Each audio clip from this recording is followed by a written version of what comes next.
bienvenidos al Boscanumis. Esta es la última parte del programa con José Sotochica. Bueno, es la tercera parte, pero lo hemos dividido en 4 programas, porque la segunda parte se quedaba muy larga y decidí dividirla, ¿no? Pero bueno, en todo caso, ya es la última parte del Imperio Bizantino, de esta saga maravillosa que sé que os está gustando mucho. Así que bueno, vamos a continuar para no perder mucho el tiempo. Vamos a continuar. Venga, pues no sé si quieres decir alguna cosa, José, antes de empezar. Darle las gracias a todas las personas que nos están siguiendo, que están aprendiendo o disfrutando de la historia de Bizancio con nosotros. Solamente eso. Muy bien, bueno, pues desde luego, o sea, yo estoy aprendiendo y hay un montón de gente que no solo está aprendiendo, sino que además está, digamos, cambiando el chip, ¿vale? O sea, está cambiando el chip respecto a lo que había mal aprendido, ¿de acuerdo? Fenomenal. Entonces, bueno, pues vamos a seguir. No habíamos empezado a ver a Alejo primero, ¿vale? Efectivamente. Empezábamos desde este hombre. ¿Cómo está la Ujú. situación?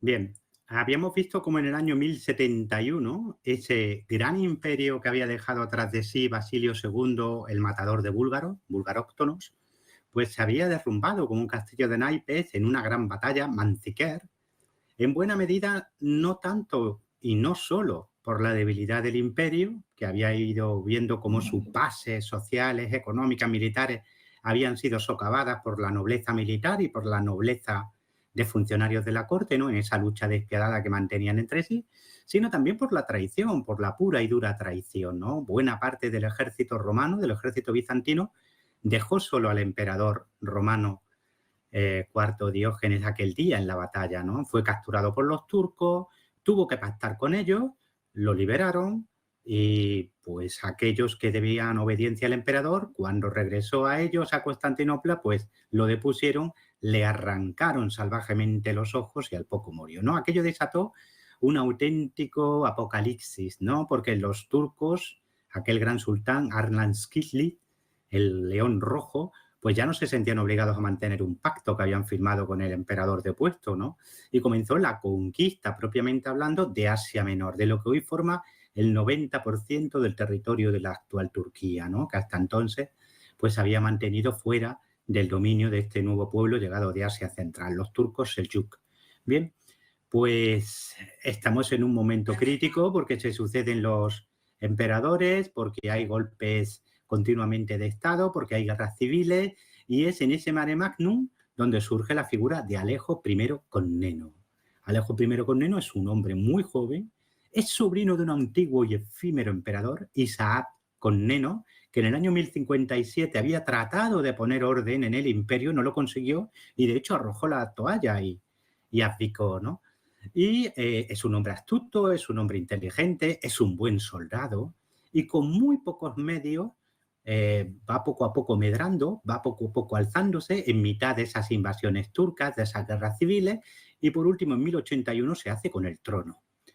Claro, Ujú. ¿qué es lo que le queda al imperio, Jesús? ¿Qué le queda? Pues en 1081 ya tenemos a los turcos en el Egeo, toda Asia Menor, exceptuando una delgadísima franja de territorios en el Mar Negro, desde Trebisonda al Bósforo, el resto, Nicomedia, Nicea, Esmirna, Éfeso, Iconia, Cesarea, todo lo que era Asia Menor, se ha perdido. Esta era la base económica, social y militar del antiguo imperio y se ha perdido por completo. ¿Y en Europa la situación no está mucho mejor. En Italia se ha perdido ya todo. Los antiguos mercenarios contratados por el imperio, los normandos, han construido su propio reino en el sur de Italia y han arrebatado en 1071 la última plaza que le quedaba al imperio en Italia, Bari. No solo Anda. eso, están atacando los Balcanes. Roberto Guiscardo está marchando, ha conquistado Derraquio y está marchando hacia Tesalónica. ¿Mm? Más aún, el mismo movimiento migratorio que ha llevado a los turcos Seljuk a conquistar Persia y luego la mayor parte de Oriente Medio y del Asia Menor bizantina ha hecho que otros grupos de turcos ogur se hayan abalanzado sobre las estepas europeas. Los huzos los pechenegos y los cumanos. Y van cruzando el Danubio y van saqueando salvajemente todo el territorio balcánico, desde lo que hoy sería Bulgaria hasta lo que hoy es Grecia. Por ejemplo, los huzos y también los pechenegos. De manera que la situación que tiene Alejo I es muy difícil, es muy complicada. El tesoro está arruinado y el ejército está reducido a unos pocos miles de hombres.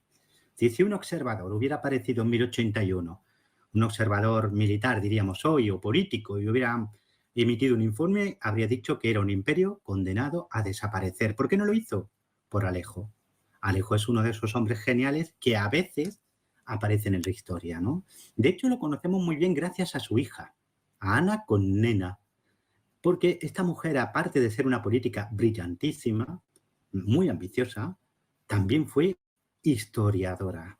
Cuando se nos habla del papel de la mujer en la antigüedad y en la Edad Media, a mí me da mucha rabia, porque nos quieren pintar una mujer totalmente alineada, totalmente fuera de escena, sin ningún tipo de papel. Eso no es cierto. Yo podría enumerarte ahora más de 100 mujeres en la Edad Media que fueron médicos, profesoras de universidad, políticas, emperatrices, guerreras. Ana Comnena es una de esas mujeres. Y fue también historiadora, además de política, además de aspirante al trono del imperio, porque durante unos años la heredera al imperio fue ella.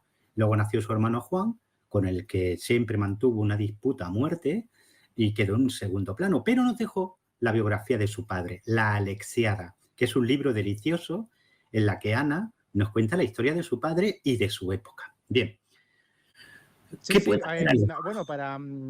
bueno, por hacer algún apunte, a ver, ese libro lo podéis Sí, encontrar en cualquier, en cualquier lado, ¿vale? Sí que es verdad que es una delicia. Yo lo he empezado a leer hace poquito, el libro de esta señora, y la verdad es que son estos testimonios, ¿no? Que parecen que, bueno, que parece que pasa desapercibido, pero cuenta un poco un periodo no muy largo de la historia, pero un periodo muy importante. Y luego una cosa, esos turcos, sí, esas tribus que sí. pasan Los por usos, el los Danubio, pechenegos, los cumanos, sí. ¿estos también tienen la religión musulmana No, o...? ellos son todavía paganos. Los Seljuk se han convertido al Islam a finales del siglo X, en torno al año 1000, ¿vale? Pero ellos todavía no lo han hecho. De hecho, están en la misma situación, vamos a decirlo, religiosa, pues de los naimanos, de los queraitas, de los mongoles. Son pueblos de religión chamánica. La lengua es muy parecida, las costumbres y el estilo de vida nómada muy parecido, pero mantienen su vieja religión chamánica. Siguen teniendo una religión basada en la concepción de un mundo lleno de espíritu, donde todo tiene espíritu, el agua, las rocas, los árboles, y donde hay un gran, vamos a llamarlo así, ser superior que es Tangri o Tengri, el cielo eterno, ¿no? De hecho, los cumanos, aunque están muy turquicizados, realmente están emparentados con los magiares, con los húngaros, ¿vale? Son del grupo urofinés. Pero los uzos y los pechenegos, que son los primeros en llegar, son turcos, llegan a lo que hoy son los Balcanes, generan muchos problemas, pero siguen siendo paganos, siguen siendo chamanistas, ¿vale? Vale, vale, vale. Bueno, pues continuemos. Bien, pues está en la situación de Alejo. ¿Qué problemas tiene Alejo? Pues primero supervivencia pura y dura. Ha llegado al trono después de un auténtico juego de tronos contra otros candidatos al trono imperial, ¿no? Que va dejando en el camino, pero enfrente tiene enemigos externos tan poderosos como los pechenegos, como los normandos y como los turcos seljuk. Claro, con un tesoro vacío, sin apenas ejército. Lo primero que hace es buscar aliados. El primer enemigo al que tiene que enfrentar, que está amenazando la supervivencia, son los normandos de Roberto Guiscardo. Tienen barcos, tienen hombres. ¿Con qué puede enfrentarlos? Él no tiene ni flota ya. Pues tiene que echar mano de una antigua posesión bizantina que seguía reconociendo de jure al imperio, pero que realmente era independiente desde el año 698. Venecia.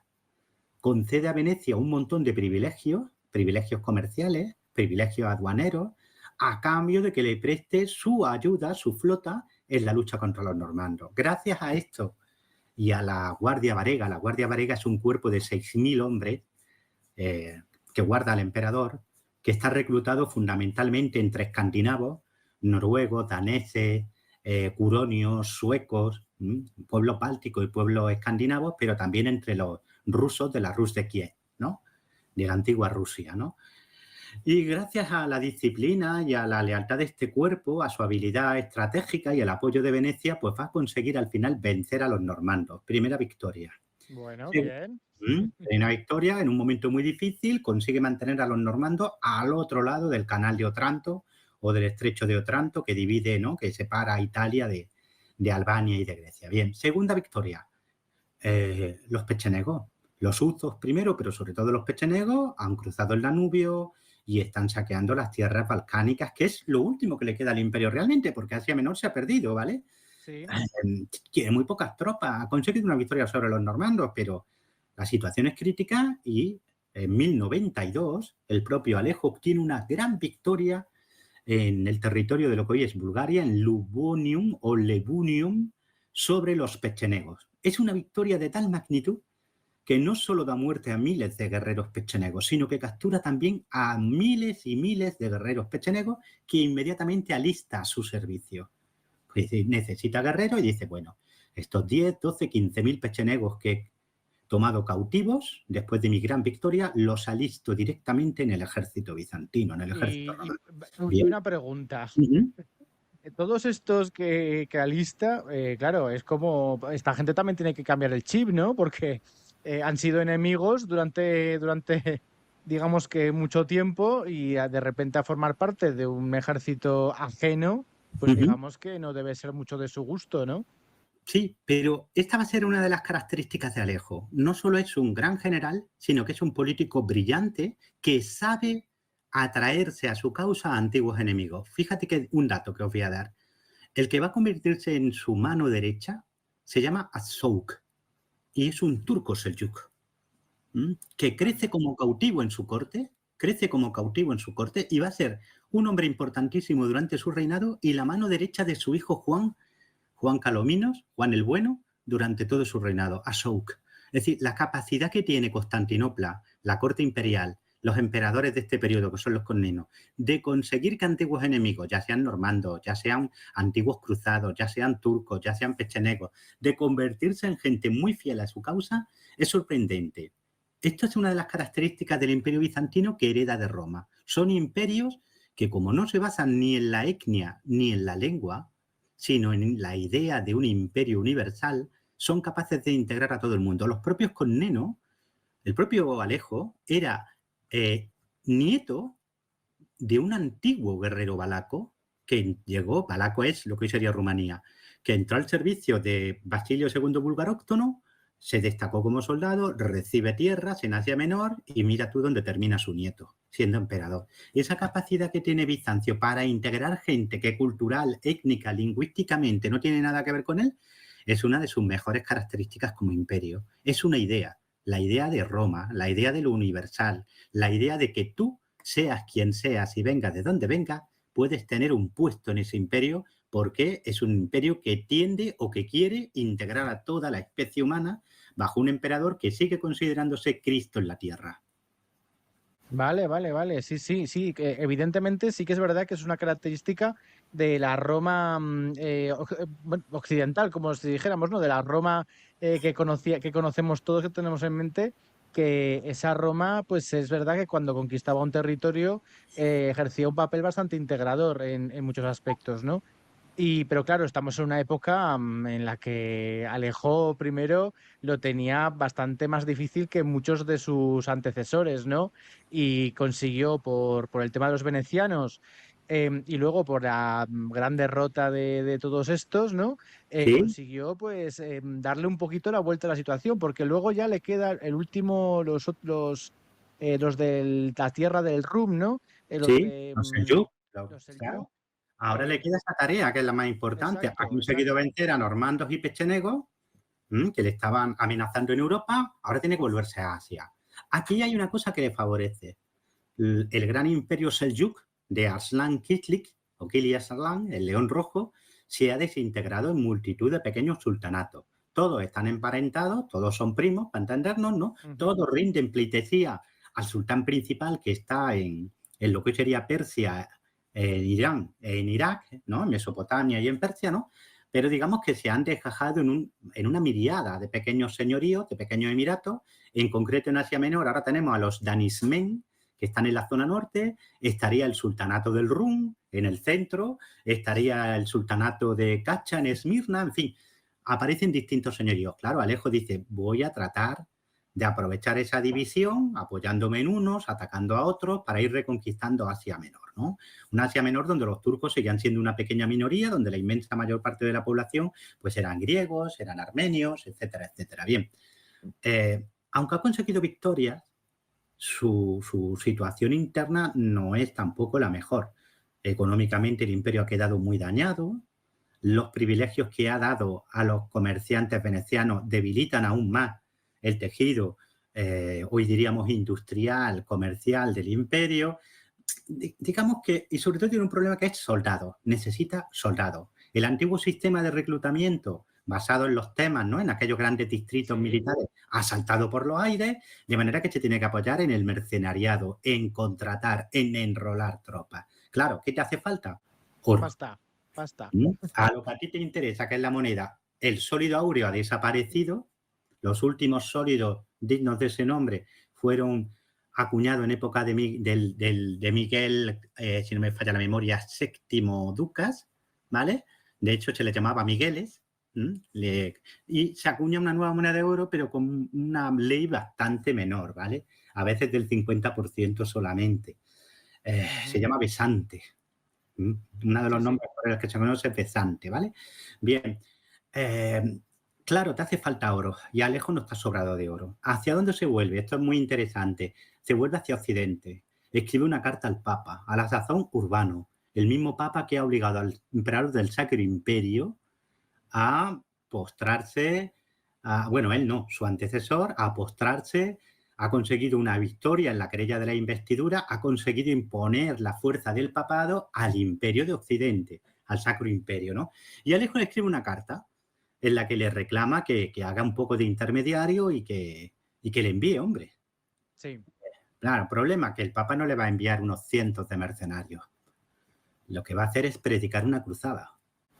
Vale, o sea, digamos que Alejo I le pide al Papa que haga de intermediario, esta palabra es importante, sí. con los reinos occidentales, ¿no? Sí. Francia, Inglaterra, ¿no?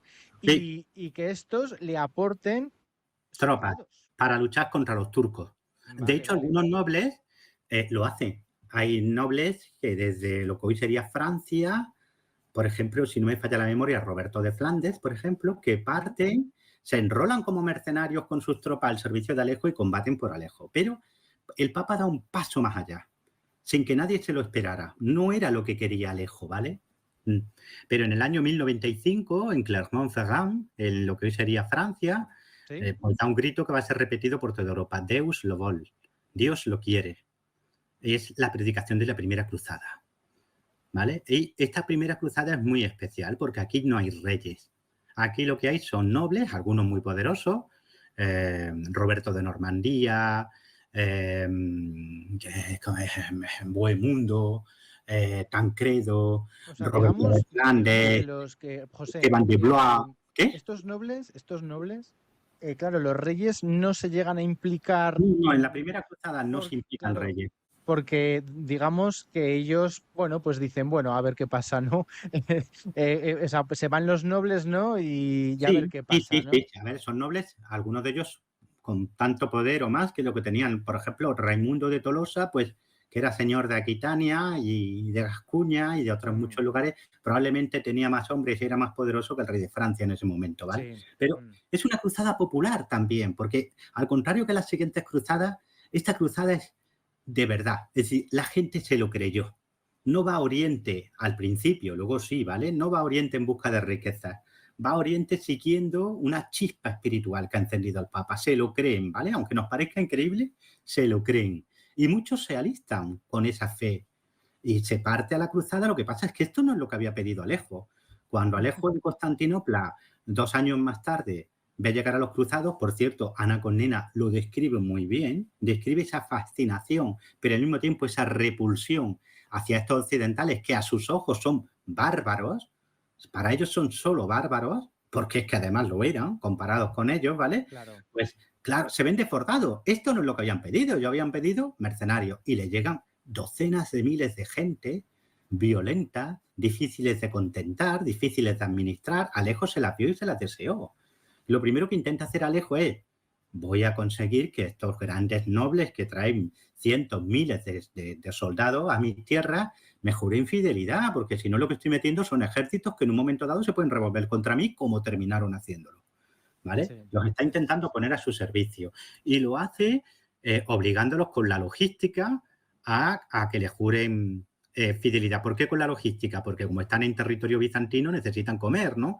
Y si Alejo les cierra el grifo de los víveres, etcétera, etcétera, pues se ven en dificultades, ¿no? Al final todos terminan jurando, todos. Algunos consiguieron evitarlo, pero de los grandes todos terminan jurando lo que llamaríamos vasallaje a Alejo. Se comprometen a que todo aquello que recuperen de los turcos y que hubiera pertenecido al imperio se lo van a devolver. A cambio, Alejo participaría en la cruzada, les proveería de víveres, de apoyo militar, etcétera, etcétera. Al principio todo va bien, Sí, ¿vale? pero un momento, José. Sí. Vale, o sea, estos cruzados van a ayudar a Alejo a librarse de los Seljuk, ¿vale? De todos estos, ¿no? Que están en Asia Uh-huh. Menor, de acuerdo. Pero al ser cruzada, los planes del Papa y de los planes de todos estos nobles, ¿cuáles son? O sea, En simplemente teoría, el primer propósito del Papa era ayudar a Alejo. Vale, El segundo propósito, liberar Jerusalén. ¿Por qué dicen liberar? Jerusalén llevaba en manos musulmanas desde el año 638, pero durante mucho tiempo había habido mucha tolerancia con los peregrinos y con la población cristiana. En este momento en Palestina todavía más de la mitad de la población eran cristiana, ¿vale? ¿De acuerdo? ujú, Y era muy fácil peregrinar a Jerusalén. ¿Por qué? Porque tú salías de Europa y desde que llegabas a lo que hoy sería Croacia o incluso Italia del Sur, ¿vale? A Nápoles, hasta que llegabas a más allá de Antioquía, que ya está en Siria, todo era territorio bizantino. Seguridad, buenas carreteras, etcétera, etcétera. Te quedaba un trocito que sería lo que hoy sería Líbano e Israel, ¿vale? Para que te hagas una idea, ¿no? vale. Bien, ese trocito estaba bajo el dominio de los fatimíes de Egipto, que eran gente bastante tolerante, con lo cual no había mucho problema, ¿vale? Es decir, se podía peregrinar e incluso los cristianos de Palestina vivían bastante bien, dentro de que estaban dentro de un califato musulmán, pero vivían muy bien, con tolerancia bastante amplia. Esto se puso en riesgo a comienzos del siglo XI porque hay un califa fatimita que está loco, que se cree que es Dios, que es una encarnación de la divinidad, etcétera, etcétera. De este hombre descienden o vienen los actuales drusos, ¿vale? Del Líbano y del norte de Israel y de Siria, ¿vale? Ujú. Y este se aplica cierta persecución, incluso destruye la iglesia del Santo Sepulcro, pero esto es muy pasajero. Los seguidores de este califa bien pronto pierden el poder, el propio califa desaparece o muere, nunca quedó claro, y para el año 1010 se restaura la situación, vuelve la tolerancia. ¿Qué pasa? Que cuando los turcos, Seljuk, vencen a los bizantinos, también arrebatan a los fatimíes la mayor parte de Siria y Palestina. Vale, vale. Y ellos no son ya tan tolerantes, ni dejan que los peregrinos lleguen tan fácilmente a Jerusalén. Y son los relatos de algunos de estos peregrinos los que hacen que el Papa predique una cruzada también diciendo hay que liberar Tierra Santa, hay que volver a abrir la ruta de peregrinación. Entonces, Vale, vale, vale, el vale. objetivo de la cruzada es llegar a Jerusalén, pero para llegar a Jerusalén primero hay que vencer a los turcos, que son enemigos de Alejo. Vale, vale. O sea, digamos que es matar dos pájaros de un tiro. Uno se ve beneficiado y les deja pasar y todo el rollo, y luego Mm, además pueden recuperar Jerusalén y seguir sí, haciendo peregrinaciones con toda la tranquilidad del mundo, ¿no? sí, Vale, sí. vale, vale, de acuerdo. Incluso a algunas de las personas que nos estén oyendo les sorprenderá lo que estoy diciendo de Alejo escribiéndole al Papa, porque si tú te vas a la Wikipedia o a los manuales de historia, pues te dirán el cisma de Occidente, 1054, ¿verdad? Pero es que eso, aunque tuvo su importancia teológica, para la gente normal, de emperador para abajo, no fue una ruptura. Es decir, todavía no hay una ruptura clara entre cristianos de Oriente y Occidente. Esa ruptura, ese odio, esa desconfianza va a venir en 1204, luego lo vamos a ver. En este Vale, tiempo es cierto que hay una disputa teológica, pero digamos que es algo que incumbe más a los eclesiásticos que a los demás. De manera que el Papa puede cambiar cartas con el emperador y el emperador le puede escribir diciéndole, tú empuña la espada espiritual y yo empuño la espada terrenal. Sí, hay digamos, todavía cierta concordancia y, de hecho, el Papa y el Emperador se entienden perfectamente y el legado del Papa, que debe de acompañar a la cruzada, Adelardo del Puy, es un hombre, vamos a llamarlo, proimperial, que intenta que los acuerdos con Alejo se cumplan, ¿vale? Claro, porque al fin y al cabo, los dos, ambos, el Papa y el Emperador, son los representantes de Cristo en la tierra, ¿no? Sí, Y sí, solo puede quedar el uno con emperador, los ya sabes, que inmortales. nunca ha renunciado desde Constantino el Grande a esa Sí, función. Estamos hablando del emperador de Oriente. En lo del Sacro Imperio es otro rollo, entre comillas, ¿vale? Sí, aunque en determinados momentos, por cuestiones de fuerza o de interés político, el emperador de Constantinopla reconozca al otro emperador, esto es puntual. Él siempre vale, se reconoce como el único emperador romano legítimo. El otro es el rey de los germanos, ¿vale? No ujú, es el emperador romano de Occidente, ¿vale? Bien, a lo que vamos. Al principio la cruzada logra bastantes éxitos. Por ejemplo, arrebata a los turcos Nicea. Nicea, la actual Izmit, es una ciudad emblemática. Primero porque era una ciudad muy grande, muy rica, y había sido la ciudad donde celebró el primer concilio de la cristiandad, ¿verdad? Constantino el Grande en sí, 325. Bien, es un gran triunfo, porque Nicea está, ya ves dónde está, muy cerquita del Mar de Mármara, en fin, muy cerquita de Constantinopla. Consiguen una gran victoria sobre el ejército turco en Dorileo, una batalla muy difícil, muy dura, también. Bajan e incluso se apoderan de Iconia, la primera capital de los turcos. Vencen en Heraclea de Tiana, ¿vale? Es decir, los cruzados son un auténtico turbión que se va llevando por delante a los turcos. Pasan por lo que es la Cilicia, donde allí sí, había también y reconquistan bastantes ciudades. Y por último, en un asedio durísimo, se apoderan de Antioquía, una gran ciudad que había estado bajo el imperio hasta el año 1085, solo 10 años antes, ¿vale? sí. Y aquí empiezan los problemas. Empiezan los problemas. Año 1098, cuando conquistan Antioquía, los cruzados se dividen. Hay algunos, como Raimundo de Tolosa, que quieren que se cumpla lo pactado con Alejo y que se entregue Antioquía al emperador, porque Ajá, había sido una plaza romana, ¿no? Bizantina, ¿no? ¿Vale? sí, Pero hay otros como Bohemundo, que es normando. Os recuerdo que los normandos habían sido los primeros enemigos que tuvo que combatir Alejo, ¿verdad? Pues sí, sí. Bohemundo quiere quedarse con Antioquía. Quiere fundar un estado independiente en Antioquía. Claro, Alejo esto no lo puede permitir. De manera que la cruzada, digamos, aquel convenio entre el Papa y el Emperador para ayudarse en la recuperación de territorios de manos de los turcos y, si era posible, llegar incluso a Jerusalén, empieza a resquebrajarse. Para colmo muere Adelardo del Puy, el legado papal. Bien, al final la situación se emborrona mucho. Antioquía se queda en manos cruzadas porque va a sufrir un segundo asedio turco que van a conseguir vencer los cruzados, Ujú. y al final se la queda Bohemundo, que va a fundar un principado independiente, el Principado de Antioquía. Sí, sí, fíjate, hablando de Bohemundo, hay monedas muy famosas, creo que son de Bohemundo III, que Sí, aparece una figura de un soldado y son, bueno, ya son prácticamente moneditas medievales muy finitas, pero que son muy características de ese lugar. Sí, sí, pues no sabía esto y no lo sabía. sí, sí, sí. Además va a ser un principado muy rico, es una tierra muy rica, es un territorio que hoy está a caballo entre Turquía y Siria. La ciudad de Antioquía sigue siendo una gran ciudad, riquísima, que conservaba mucho de su esplendor antiguo. Y Bohemundo es un aventurero, Bohemundo es un tío increíble, ¿eh? En cierta ocasión, cuando tiene que ir a Italia, al sur de Italia, porque hay problemas en su territorio original, ¿no? Y tiene que intervenir allí, como sabe que la flota bizantina va a tratar de interceptarlo, lo que hace es ordena a sus secuaces que lo metan en un ataúd, ¿vale? Con una gallina muerta.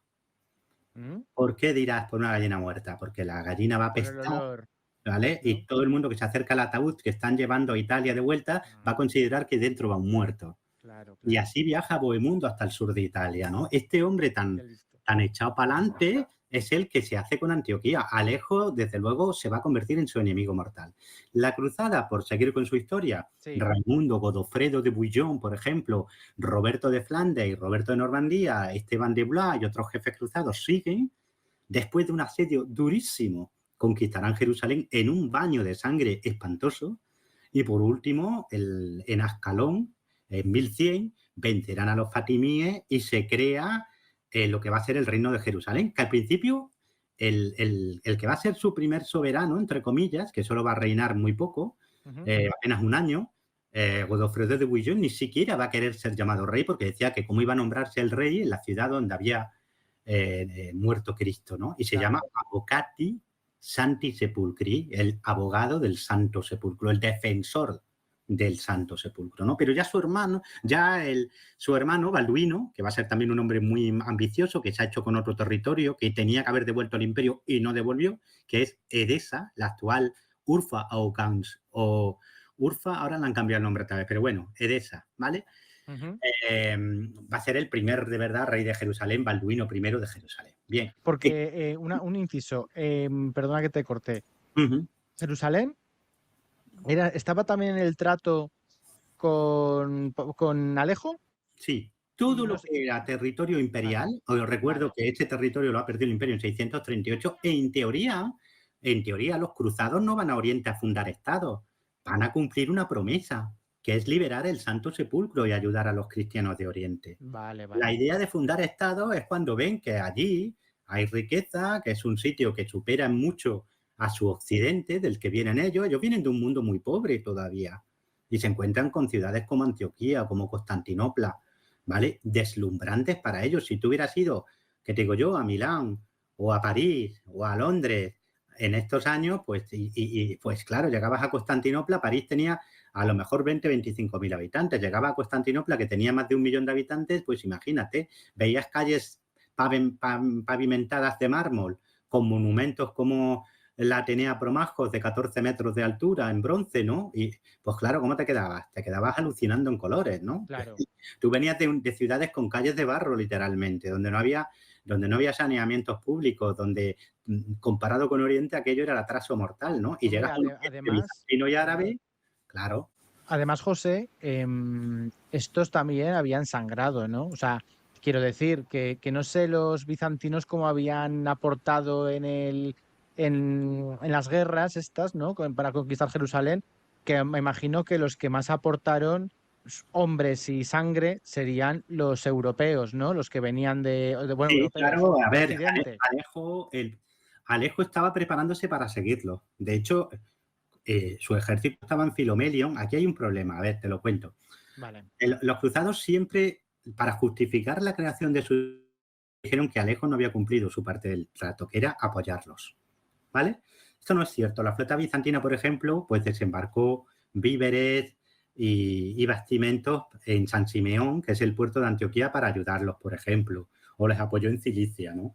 Y además el ejército bizantino ya estaba en marcha. Lo que pasa es que, antes te he dicho, los cruzados conquistan Antioquía y luego superan un asedio turco, ¿verdad? Sí. Pues cuando ese asedio turco estaba acercando a Antioquía y todos daban por hecho que iban a morir, algunos cruzados huyeron de Antioquía. Uno de ellos se llamaba Esteban de Blois. Y cuando se encontraron con el ejército bizantino en Filomelion, a medio camino de Antioquía, le dijeron, no sigas, le dicen al emperador, porque están todos muertos. Entonces Alejo se para, porque da por hecho que se ha perdido Antioquía. Un par de semanas más tarde llegan noticias de que no, de que contra toda esperanza los cruzados han vencido en Antioquía. Claro, esto sirvió a gente como Bohemundo, Balduino, para decir, es que en el peor momento Alejo nos dejó de la mano, no estamos ya obligados por el juramento. Y Alejo siempre dijo que no era así y que seguían obligados por el juramento. En fin, esto ya es una disputa, ¿no? Pero a lo que nos interesa a nosotros que la historia bizantina, Alejo aprovecha este movimiento cruzado para reconquistar todo el oeste de Asia Menor.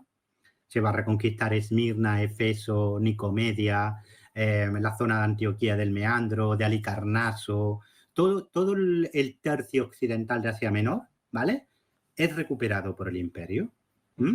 Ankara, por ejemplo, también. En fin, toda esa zona se queda de nuevo para el imperio. Incluso el emperador pues va también a hacerse con el control a ratos de Cilicia, que es el sureste de la actual Turquía, ¿vale? Sí. Bien. Pero al mismo tiempo tiene un problema, porque ahora ya no solo tiene que vigilar a los turcos, ahora también va a tener que vigilar a estados cruzados que son enemigos suyos, como van a ser Edesa y Antioquía. Le han crecido los enanos, ¿no? Como se suele decir. Además, esta gente es peligrosa porque vienen de un occidente más pobre, pero militarmente hablando, la tecnología, entre comillas, de estos francos, de estos bárbaros de Occidente, es muy potente. Ya tenemos al caballero medieval tal y como todos lo tenemos en la cabeza, ¿vale? Sí. Es el de las películas de la Edad Media, este es ya, ¿no? Con su doble cota de malla, con su yelmo, cargando con la lanza en ristre. Este es ya el caballero de esta época, finales del siglo XI, siglo XII, ¿vale? Poquito a poco irá evolucionando todavía más, pero digamos que es un enemigo a tener en cuenta, ¿vale? Sí, sí, sí. La obra de Alejo sigue hasta 1118 en que muere. Conclusión de Alejo, gran emperador, salvó el imperio en una situación muy difícil, venció a Normando y a Pechenegos, recuperó parte de lo que había perdido a manos de los turcos seljúk, pero dejó al imperio un nuevo problema que son los cruzados.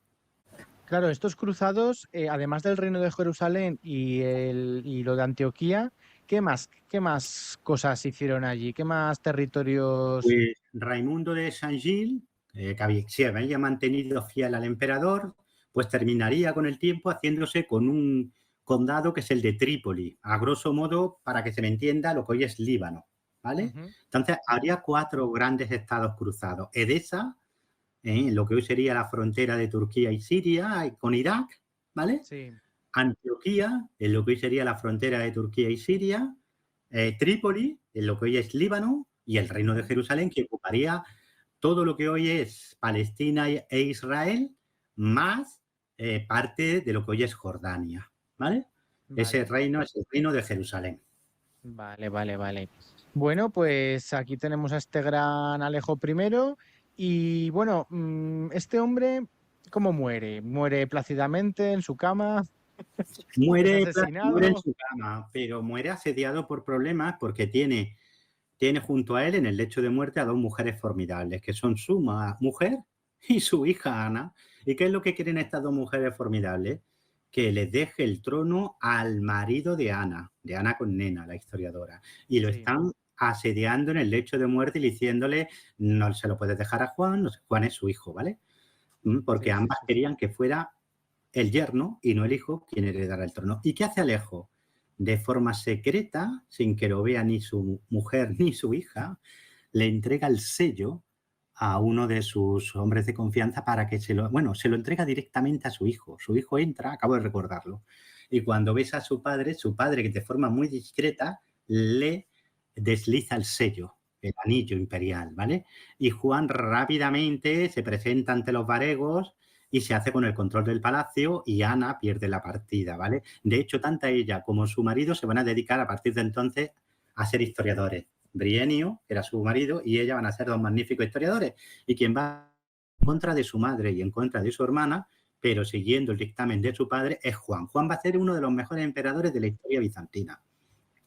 Vale, bueno, pues menos mal que ella se quedó con los libros y él se quedó con el imperio, porque, Sí, sí, sí, bueno, y no bien. sabemos qué hubiera pasado al revés. No, bueno, él no hubiera quedado, no él no hubiera sido historiador, No, pero no lo eh, sabemos.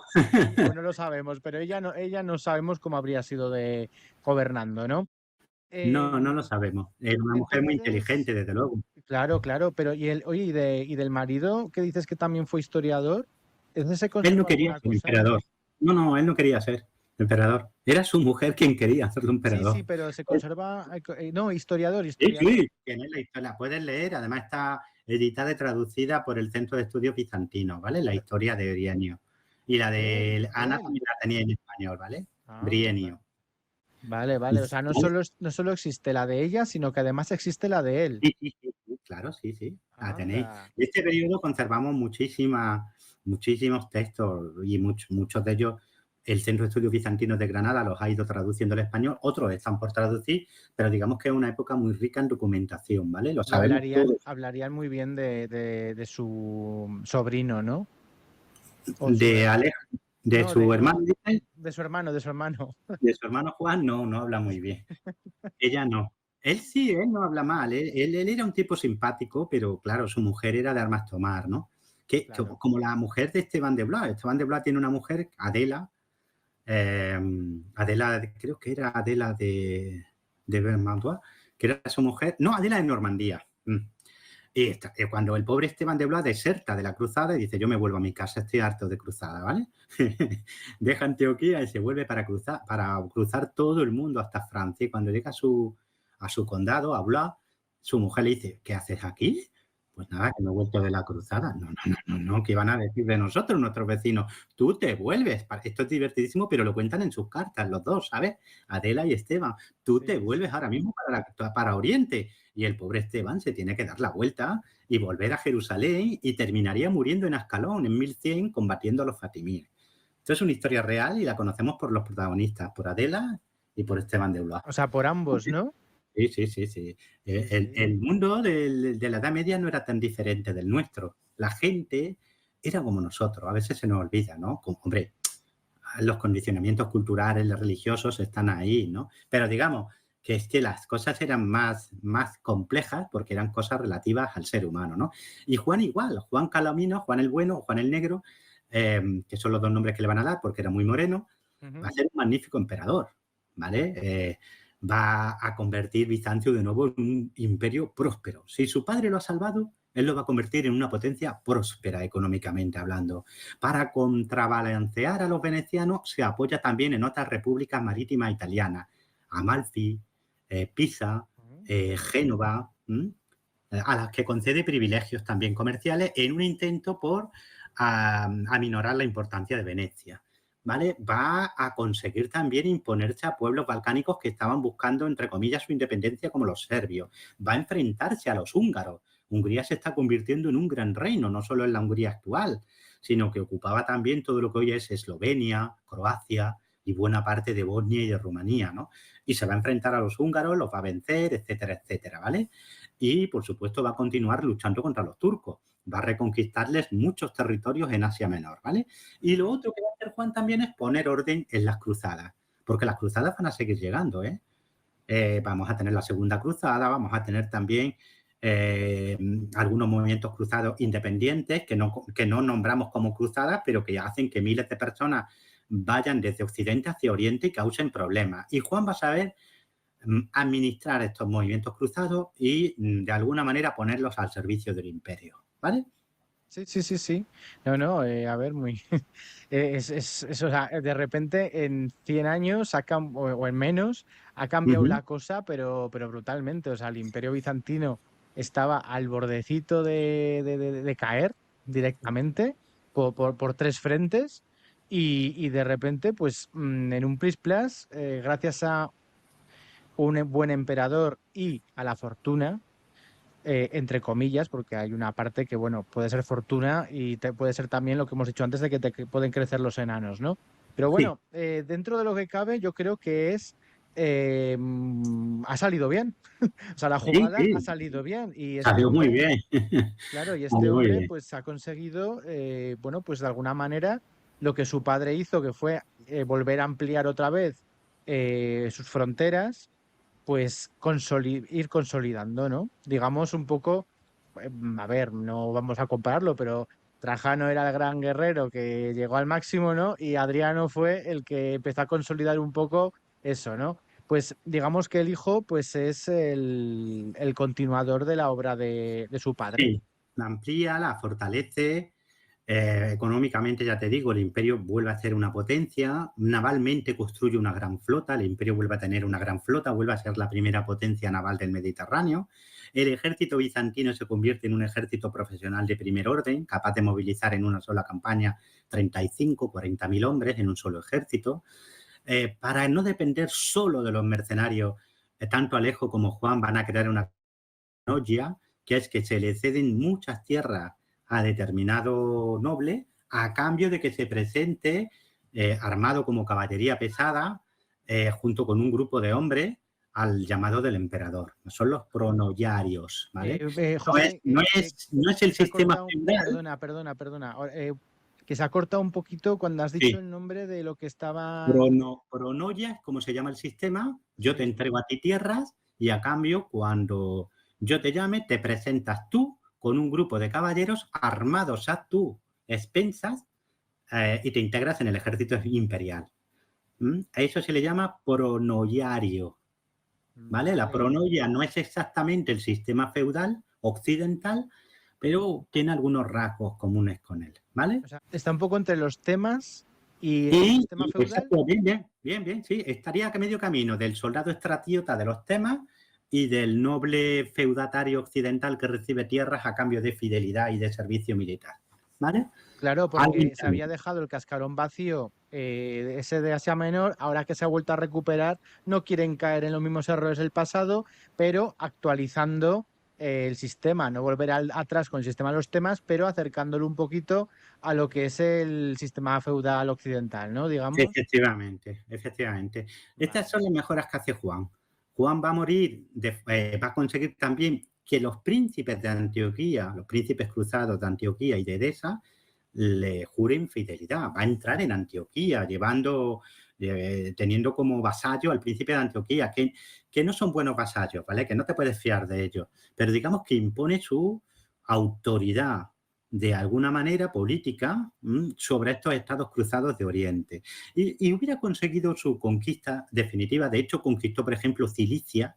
Entonces, es decir, va a establecer un arco de tierra. Ahora mismo el Imperio Bizantino es un arco que va por el Mar Negro, todos los territorios costeros al Mar Negro, desde Trebisonda, desde lo que hoy es Georgia, luego Sí. el tercio occidental de Asia Menor, ¿verdad? Y luego seguiría por la costa del Mediterráneo hasta el Tauro y Cilicia, ¿vale? Que la va a conquistar para el Imperio Juan, ¿vale? Va a someter a los principados armenios y a algunas ciudades todavía en poder de los turcos y las va a convertir en parte del imperio. Va a llegar hasta Antioquía. Y hubiera seguido, porque tenía fuerza y capacidad para ello, pero en un accidente de caza se equivoca al coger una flecha y coge una flecha envenenada, se hace una herida en el dedo y muere. Muere en 1143. O sea, se equivoca de flecha, coge una flecha envenenada. Sí. Y se corta con el filo de la flecha y como la flecha estaba emponzoñada, pues Sí, pero la se envenena emponzoñaban y porque muere. cazando usaban flechas envenenadas también y entonces... Dependiendo vamos a ver, el emperador cuando salía de cacería siempre llevaba flechas envenenadas. No tanto ¿por qué? Porque imagínate que tú estás cazando jabalíes y ahora de repente te sale un oso o te sale un enemigo y tú tienes a tu lado algún guardia, pero digamos que tu seguridad no está 100% garantizada. En un momento dado puedes echar mano de una flecha emponzoñada con un veneno potentísimo y el oso está muerto o ese asesino que ha salido de entre las ramas del bosque, pues lo matas de un flechazo, ¿no? Con un solo rasguño. Eso estaba pensado para la seguridad del emperador, pero en este caso Alejo se corta porque elige mal la flecha. Creo que había un jabalí, iba a disparar a un jabalí, pero se equivocó de flecha. Esas flechas estaban pintadas no recuerdo si de rojo o de negro, pero él se equivocó y se cortó. Estaba con su hijo Manuel en aquel momento casando y se cortó. Tardó 2 o 3 días en morir, pero los médicos ya no pudieron salvarlo, ¿vale? O sea, el que Y se muere muere, en el que se muere, 1143. ¿quién es? ¿Quién es el que se muere? Juan I, Juan, Vale. Juan Comneno, ¿vale? Vale, Muere en vale. 1143. Había reinado de 1118 a 1143. Vale. ¿Quién se hace con el trono después de algunas disputas familiares? Manuel II, que va a ser el emperador caballero, uno de los emperadores más fascinantes de la historia de Bizancio. Era el emperador perfecto, cultísimo, era muy hábil como médico, era un médico extraordinario, también era astrónomo, era poeta, era un hombre sapientísimo, era gigantesco, era un Marte, decían que era como Marte en la Tierra, como el dios Ares, más de 1,85 m, fuerte, era un guerrero avezado, era un caballero en el sentido de que justaba con los caballeros occidentales, galante, inteligente, con una visión del imperio universal. Claro. Vamos, que ni Hollywood que había creado un protagonista tal. Manuel es perfecto excepto por una cosa, está fuera de su tiempo.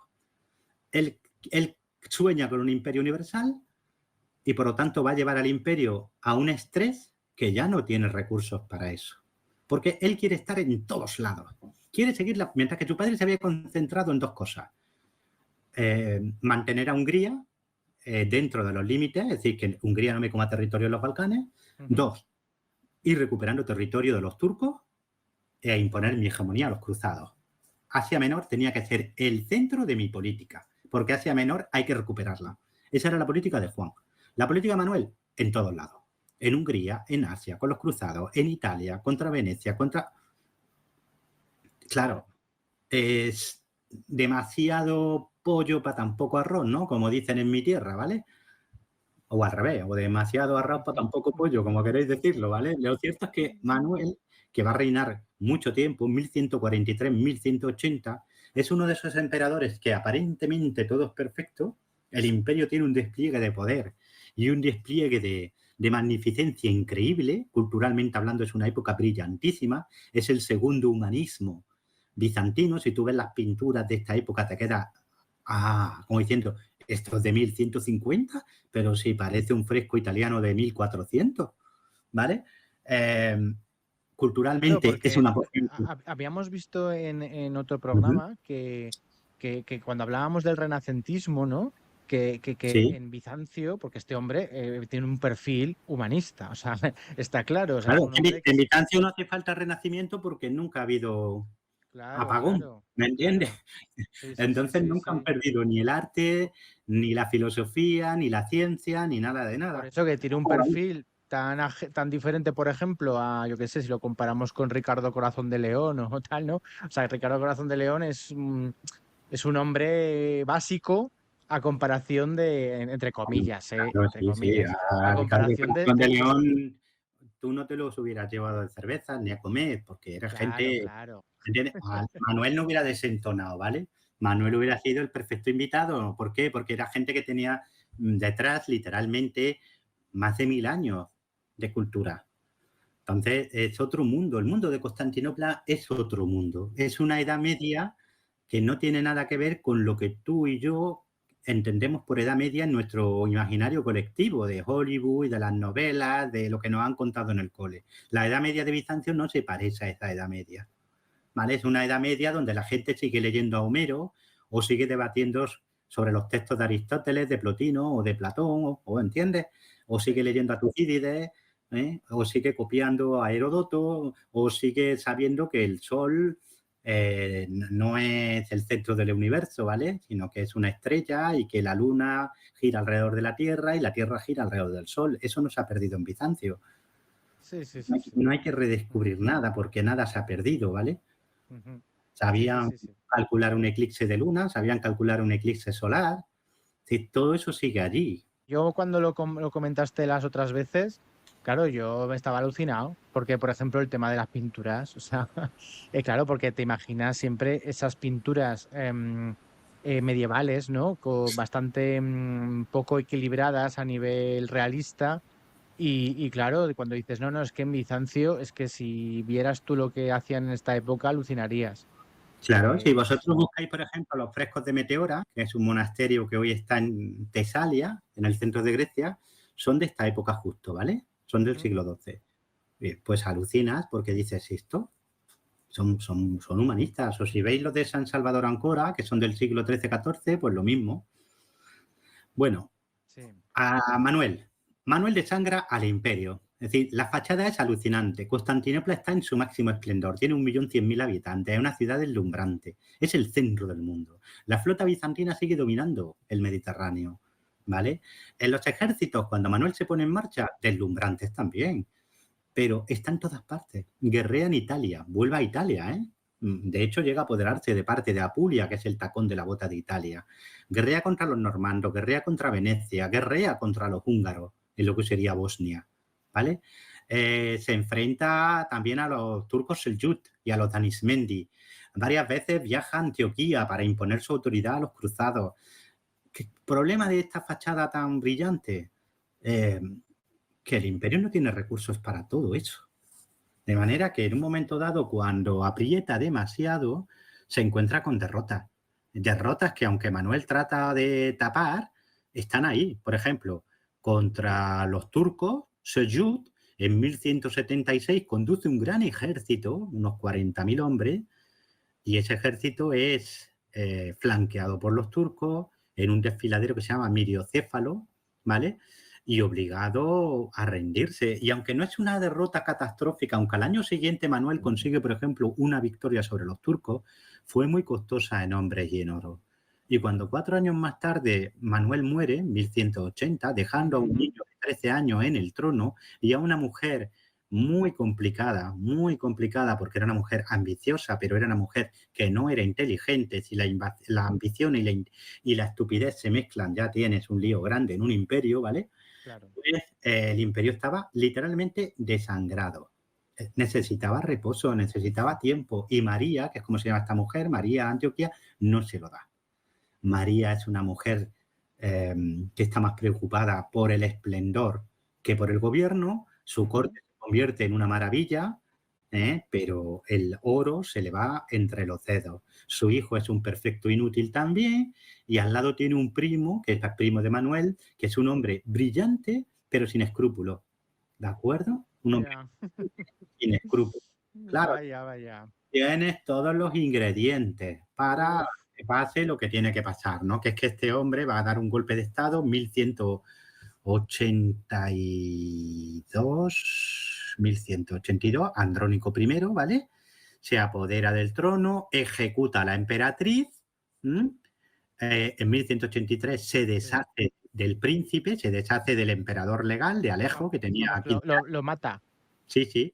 Ah, Y él lo primero que hace va a ser desencadenar una matanza brutal contra los latinos de Constantinopla. La gente odiaba a los latinos porque desde que llegó 100 años antes Alejo al trono, había cedido a los venecianos, a los pisanos, a los amalfitanos, él y Juan y Manuel, buena parte de la economía del imperio. sí, sí.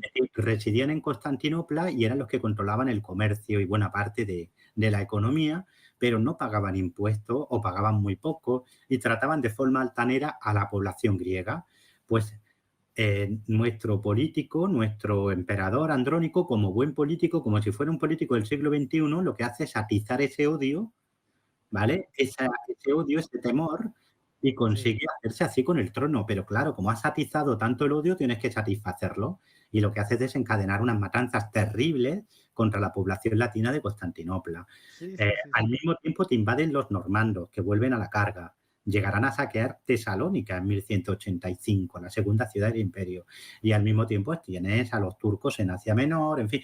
La situación no es muy buena y Andrónico, en vez de ponerse a hacer lo que debería de haber hecho, que es gobernar, pues se dedicó 2 años a represalias, a fiestas y a despilfarrar el poco oro que se tenía. No hubiera sido mal emperador si se hubiera dedicado a gobernar, pero se dedicó a otras cosas y en 1185 hay un golpe de Estado, un segundo golpe de Estado, y llega al trono Isaac Ángel, que el pobre no quería ser emperador, pero como habían ido a su casa los hombres de Andrónico para matarlo, pues se echó a la calle gritando. Al final terminó en Santa Sofía y lo coronaron emperador muy a su pesar, pero era la única manera de salvar la vida, la salvó, quitaron de en medio a Andrónico, que lo mataron de una forma atroz en el hipódromo, ¿vale? Todavía se celebraban carreras de cuadrigas en el hipódromo y al final empieza una nueva dinastía que son los Ángelos. Oye, ¿se puede saber, por curiosidad, qué le pasó a este hombre en el hipódromo? Pues lo torturaron durante varios días, le cortaron un brazo, le amputaron un brazo, ¿vale? Y le arrancaron un ojo, lo sometieron a todo tipo de vejaciones y de torturas y en última instancia llegaron incluso a clavarle una espada por el ano, ¿vale? En fin, Vamos, que le tenían ganas, ¿no? Le muchas, tenían... muchas, porque el Sí, sí, mismo sí. pueblo que lo había jaleado y que lo había llevado al trono, pues ya sabes que el pueblo se suele cansar pronto de sus propios tiranos. Y cuando Isaac Ángel se hace con el trono, pues si cae en desgracia, todo el mundo recordó que había matado a la emperatriz, que había matado al emperador niño, en fin. Sí, sí. Lo mismo que habían aplaudido, al final terminaron. Pero claro, este Isaac, ¿cómo se llama? Isaac Isaac primero. Ángel, Isaac Ángelo, Ángel. Ángelo.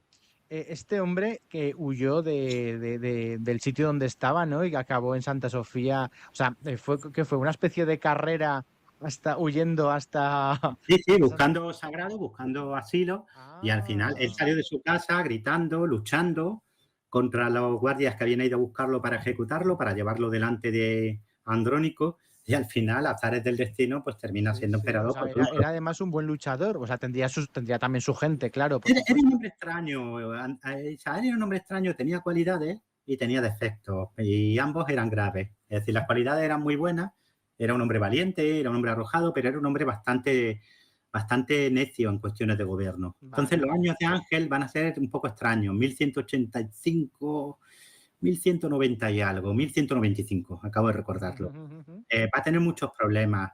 Va a conseguir, por ejemplo, vencer a los normandos y devolverlos de nuevo a Italia, pero se le van a sublevar los búlgaros y los serbios, por ejemplo. Va a empezar a perder el control de los Balcanes. Y los turcos seljúk van a aprovechar todo esto para seguir expandiendo en Asia.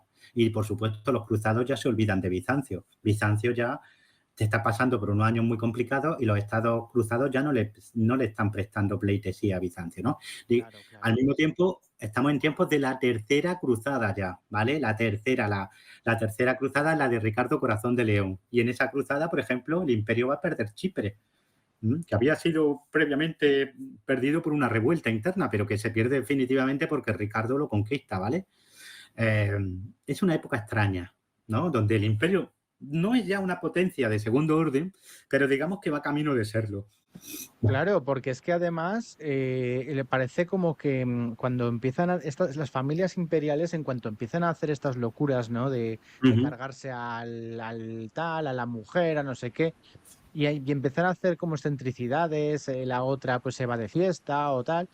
Parece como que los demás ya huelen huelen que esto ya no es lo de antes, ya no es Sí, claro. algo importante, que se cuida, que se hace grande con cabeza, ¿vale? No con conquistas por conquistar, con cabeza y tal, ¿no? O sea, parece que lo No, huelen todo claro, esto. mira, los estados no solo tienen leyes, los estados tienen también convenciones, tienen también costumbres.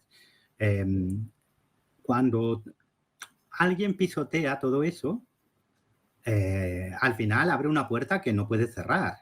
Es decir, si tú eres una persona indigna, si rompes las convenciones morales que una civilización o un imperio ha establecido, las rompes para siempre, también para ti. Es decir, si tú ejecutas de forma salvaje al emperador, probablemente terminarás de la misma manera porque ese respeto místico que había por el emperador ya se ha roto. Si tú incumples la ley, pues probablemente tus leyes también serán incumplidas. Si tú no mantienes ciertas normas de decoro, probablemente tampoco las mantengan contigo cuando llegue el momento, ¿no? Esto es así, ya se ha dado 1000 veces a lo largo de la historia universal, pero nunca aprenden. Nunca aprenden. No sé por qué, pero Bueno, los cualquier gobernantes no parecido con la realidad es mera es coincidencia. pura coincidencia, como siempre. A lo que vamos. Isaac es depuesto por su propio hermano. No ha conseguido poner orden en el imperio, los búlgaros se le han sublevado, los serbios se le han sublevado, en Asia las cosas no van bien, la tercera cruzada ha pasado por encima del imperio literalmente, creándole muchos problemas internos, porque los cruzados cuando van a Oriente se dedican a saquear al imperio. No se comportan como buenos cristianos, ¿no? Entre comillas, ¿vale? Sino todo lo contrario. Tratan a la gente, por muy cristiana que sea, como si estuvieran ahí para surtirlos, ¿no? Es decir, saquean aldeas, incendian ciudades. El imperio lo pasa mal. Y fruto de este malestar es que el propio hermano de Isaac, Alejo, lo depone, le saca los ojos y lo mete en una celda. ¿De acuerdo? El sobrino huye a Occidente. El hijo de Isaac huye a Occidente. Y este va a ser el que ponga en marcha una cosa que llamamos Cuarta Cruzada, porque va a estar dando vueltas por las cortes de Europa pidiendo ayuda para liberar a su padre ciego que ha sido depuesto y al final va a recibir ayuda. Se va a poner en marcha una cruzada, ¿vale? Una cruzada que tenía que ir a Jerusalén, pero que como los cruzados necesitan ir, tienen que pagarse pasaje. ¿A quién le pagan el pasaje? A Venecia. Y en Venecia hay un personaje fascinante, Enrico Dandolo. Es un señor que tiene 90 años, que está ciego, pero que sigue controlando la política veneciana. Es el Dogo, el Dux. Y tiene un rencor muy grande contra Constantinopla. Algunos dicen porque en su juventud fue allí cegado por orden de Manuel. Otros porque se la tenía jurada por cuestiones comerciales. Fuera lo que fuera, ofrece pasaje a los cruzados. Pero como los cruzados no pueden pagarlo, les dice, vale, pues me lo vais a pagar sirviendo a Venecia como mercenario. Todo esto de forma muy simplificada, ¿vale? No es que lo exprese así, Sí. estoy diciendo lo que termina haciendo. Primer objetivo, Zara. Zara es una ciudad de la costa de Dalmacia, ¿vale? Era una ciudad que era del rey de Hungría, que es cristiano y además ha tomado la cruz. Y aún así los cruzados, siguiendo los dictámenes y los deseos de Venecia, saquean Zara, una ciudad cristiana. El Papa los excomulga. Y aún así, los venecianos y los cruzados siguen ¿hacia dónde? Hacia Constantinopla, porque este sobrino del emperador, el hijo de Isaac, ¿vale? El emperador que ha sido depuesto, quiere usarlo para recuperar el trono de su padre. Y Venecia está en el Teresa y van a Constantinopla, 1203, y empiezan a asediar la ciudad. Al principio no lo consiguen. Las luchas por la ciudad son durísimas, pero la Guardia Varega, ¿te acuerdas de aquellos vikingos al servicio del imperio? Sí, sí, sí. Siguen siendo duros luchadores. Y los cruzados y los venecianos, por mucho que lo intentan, no consiguen romper las defensas. El Papa los excomulga. Y aún así, los venecianos y los cruzados siguen ¿hacia dónde? Hacia Constantinopla, porque este sobrino del emperador, el hijo de Isaac, ¿vale? El emperador que ha sido depuesto, quiere usarlo para recuperar el trono de su padre. Y Venecia está en el Teresa y van a Constantinopla, 1203, y empiezan a asediar la ciudad. Al principio no lo consiguen. Las luchas por la ciudad son durísimas, pero la Guardia Varega, ¿te acuerdas de aquellos vikingos al servicio del imperio? Sí, sí, sí. Siguen siendo duros luchadores. Y los cruzados y los venecianos, por mucho que lo intentan, no consiguen romper las defensas. Al final hay un golpe palaciego, Alejo es depuesto, Alejo IV, Isaac el Ciego es sacado de prisión y vuelto al trono, ¿vale? Vuelto al trono junto con su hijo, que ha traído a los cruzados y venecianos. Problema, han prometido a los cruzados y a los venecianos una cantidad de dinero tal que es imposible pagarla. Y como es imposible, al final rompen relaciones y vuelve el asedio. Es decir, los cruzados y los venecianos vuelven a atacar las murallas y vuelve a haber una defensa dura del lugar, ¿vale? Al final, si no me falla la memoria, en abril de 1204, de forma casi por azar, no te creas tú que fue en mitad de una gran batalla, fue que unos poquitos entraron de forma casi casual, entró el pánico, en fin, es una historia muy curiosa que no tenemos tiempo de contar. Pero ese día se pierde Constantinopla, entran los cruzados y los venecianos y hacen algo atroz. Esta ciudad que tenía 1.100.000 habitantes, que era la ciudad más sagrada de la cristiandad, con las iglesias más hermosas, donde estaban las reliquias de los apóstoles, donde estaba todo el arte de los antiguos, de Fidias, de Praxíteles, de Lisipo, de Mirón, es saqueada a sangre y fuego. Las antiguas obras de arte, por ejemplo, la Atenea, que había estado en el Partenón, es echada abajo y destrozada. Madre mía. Las grandes esculturas, hay hasta una obrita escrita por un testigo, se llama Joniate, que se llama Martirio de las Estatuas, donde nos va contando cómo todas esas obras de arte maravillosas de época de la Grecia antigua son destrozadas por estos salvajes, por los cruzados. Los venecianos, que eran más listos y que sabían el valor, se las llevaron a Venecia. Si vais a Venecia, vais a San Marcos, veréis esos famosos 4 caballos de bronce, ¿verdad?, en la portada. Sí. Los caballos los había mandado a hacer Augusto, el primer emperador, y se los regaló a Alejandría de Egipto el año 30 a.C. Luego Constantino los llevó a Constantinopla y estuvieron en Constantinopla hasta que en 1204 los venecianos los robaron y se los llevaron a San Marcos.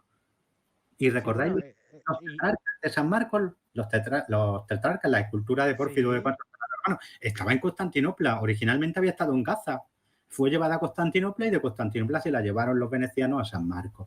Lo que los venecianos no robaron, lo destruyeron los cruzados. Es la ruina de Constantinopla. Sí, no, madre mía, es una desgracia. Bueno, fue hay una escena brutal en la que los cruzados que matan, violan, incendian, sacan a los emperadores de sus tumbas. Por ejemplo, a Basilio II Bulgaróctono, estaba momificado, lo colocaron en la puerta de San Romano con una flauta entre los dedos y metida en la boca, como si estuviera tocando la flauta. El cuerpo de Constantino, el fundador del cristianismo en el imperio, es decir, el que legaliza o el que pone al imperio como un imperio cristiano, también es... ¿A Constantino? Es decir, los cuerpos de los emperadores que estaban en la iglesia de los santos apóstoles fueron todos profanados. ¿Pero quieres decir a Constantino el Grande? Sí, todos fueron profanados. Las tumbas de los emperadores, las iglesias. En lo alto sentada en el altar de Santa Sofía había una prostituta francesa cantando, mientras que los cruzados violaban y mataban a la gente que estaba en Santa Sofía. Aquello fue dantesco, apocalíptico, vamos. Sobre todo esto es lo que causa el odio entre ortodoxos y católicos. Por eso todavía en 1980, quiero recordar, cuando el Papa Juan Pablo II visita Atenas, la Iglesia ortodoxa manda que se doble a muerto en Atenas, porque para ellos esa herida sigue abierta. Jamás perdonaron a Occidente que hicieran eso a los supuestos hermanos cristianos de Oriente. Fíjate, pues parece mentira, ¿no? Porque parece que sí que las únicas barbaridades que se cometían eran entre los musulmanes y los cristianos unos a otros, ¿no? No, no, no. Pero realmente era entre cristianos, casi había Mira, hasta las más odio. barbaridades no las cometen las religiones, las cometen los hombres. Ya, ya, Los musulmanes se han matado de lo lindo entre ellos, chiíes, sunitas, ¿vale? Ismaelitas. Los cristianos se han matado de lo lindo entre ellos, católicos, ortodoxos, protestantes. Son los hombres los que cometen las barbaridades. claro, Las ideas y claro. las religiones no matan. Matan los hombres que dicen profesar esas ideas o esas religiones. Claro, claro, claro.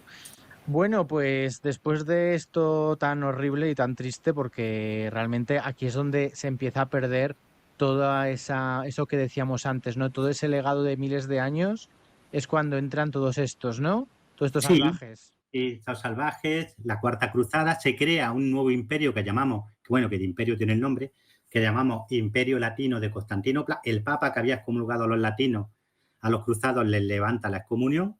Hay un emperador latino en Constantinopla, pero Constantinopla se arruina en estos años, empieza a despoblarse rápidamente. Esta gente realmente no sabe gobernar, intentan imponer un feudalismo en Oriente. Los búlgaros se han convertido de nuevo en imperio, los serbios se han convertido en un reino poderoso. Algunos griegos consiguen fundar estados, por ejemplo, Nicea, Imperio griego de Nicea, o el despotado de Épiro, en lo que hoy sería Albania y el oeste de Grecia, Tesalónica, ¿vale? Se crean estados griegos, como también el Imperio de Trebisonda, en el este de Asia Menor, en el noreste de Asia Menor. Sí. Todo esto es lo que surge del Imperio Bizantino. Por un lado, estados griegos, Trebisonda, Nicea, Épiro. Por otro lado, estados eslavos, Serbia, Bulgaria. Y por otro lado, un imperio efímero que llamamos Imperio Latino de Constantinopla. Y Pero los turcos aprovechan esto para seguir ampliando territorio. los herederos del Imperio Bizantino, digamos que son los estados griegos. Sí, son los estados griegos. De hecho, vamos a tener a otro hombre genial que se llama Teodoro Láscaris. Tenemos aquí otra de las dinastías, los Láscaris, ¿vale? Que llega a Nicea en 1204-1205 y después del reinado de su hermano efímero, apenas unos meses, Constantino, sube al trono de Nicea. Él se reivindica como el verdadero heredero, ¿vale?, del Imperio Romano, y poquito a poco, con unos cientos de hombres a su servicio solamente, literalmente, va poco a poco levantando de la ruina el imperio. Primero en Asia Menor, frenando a los turcos. 1211 los derrotan Antioquía del Meandro, ¿vale?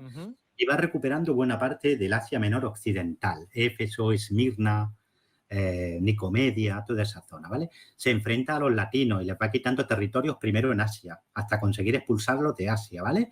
Restaura la flota y empieza a reconquistar islas, que la mayoría habían quedado en manos de los venecianos, ¿vale? Se enfrenta a los otros señores, también griegos, como a un hombre formidable, ¿no?, que era el déspota de Épiro, ¿vale? Bien, él va a reinar hasta 1222 y va a poner las bases del nuevo imperio bizantino. ¿Quién va a terminar de echarla?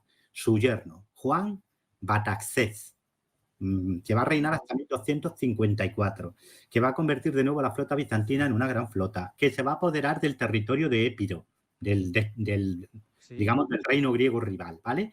Y que va a terminar venciendo a los latinos y arrebatándoles Tesalónica y otros muchos territorios, ¿vale? Van a quedar reducidos los latinos solo a Constantinopla y poco más.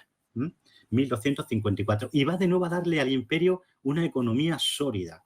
Y va a convertir Asia Menor en un territorio próspero. Va a detener a los turcos, ¿vale? Todo eso lo va a hacer Juan Bataxés. Su hijo, Teodoro II, va a reinar solo unos años, hasta 1258. Pero va a cometer un error, que es morirse demasiado pronto. Y va a dejar a un niño en el trono. Bueno. Y ese niño cae en manos de un político ambicioso y sin escrúpulos, Miguel VIII Paleólogo, que va a fundar la última dinastía del imperio. Este hombre tiene rasgos geniales y rasgos abominables. Los geniales, que es un político muy hábil, diplomático genial. Los abominables, que no tiene ningún tipo de cortapisa moral. Lo primero que hace es dejar ciego al niño y luego lo quitará del trono y se pondrá en el trono. va a reconquistar Constantinopla, 1261. Se la va a arrebatar a los cruzados, al Imperio Latino de Constantinopla, ¿no? Pero su política es como, ¿te acuerdas la de Manuel?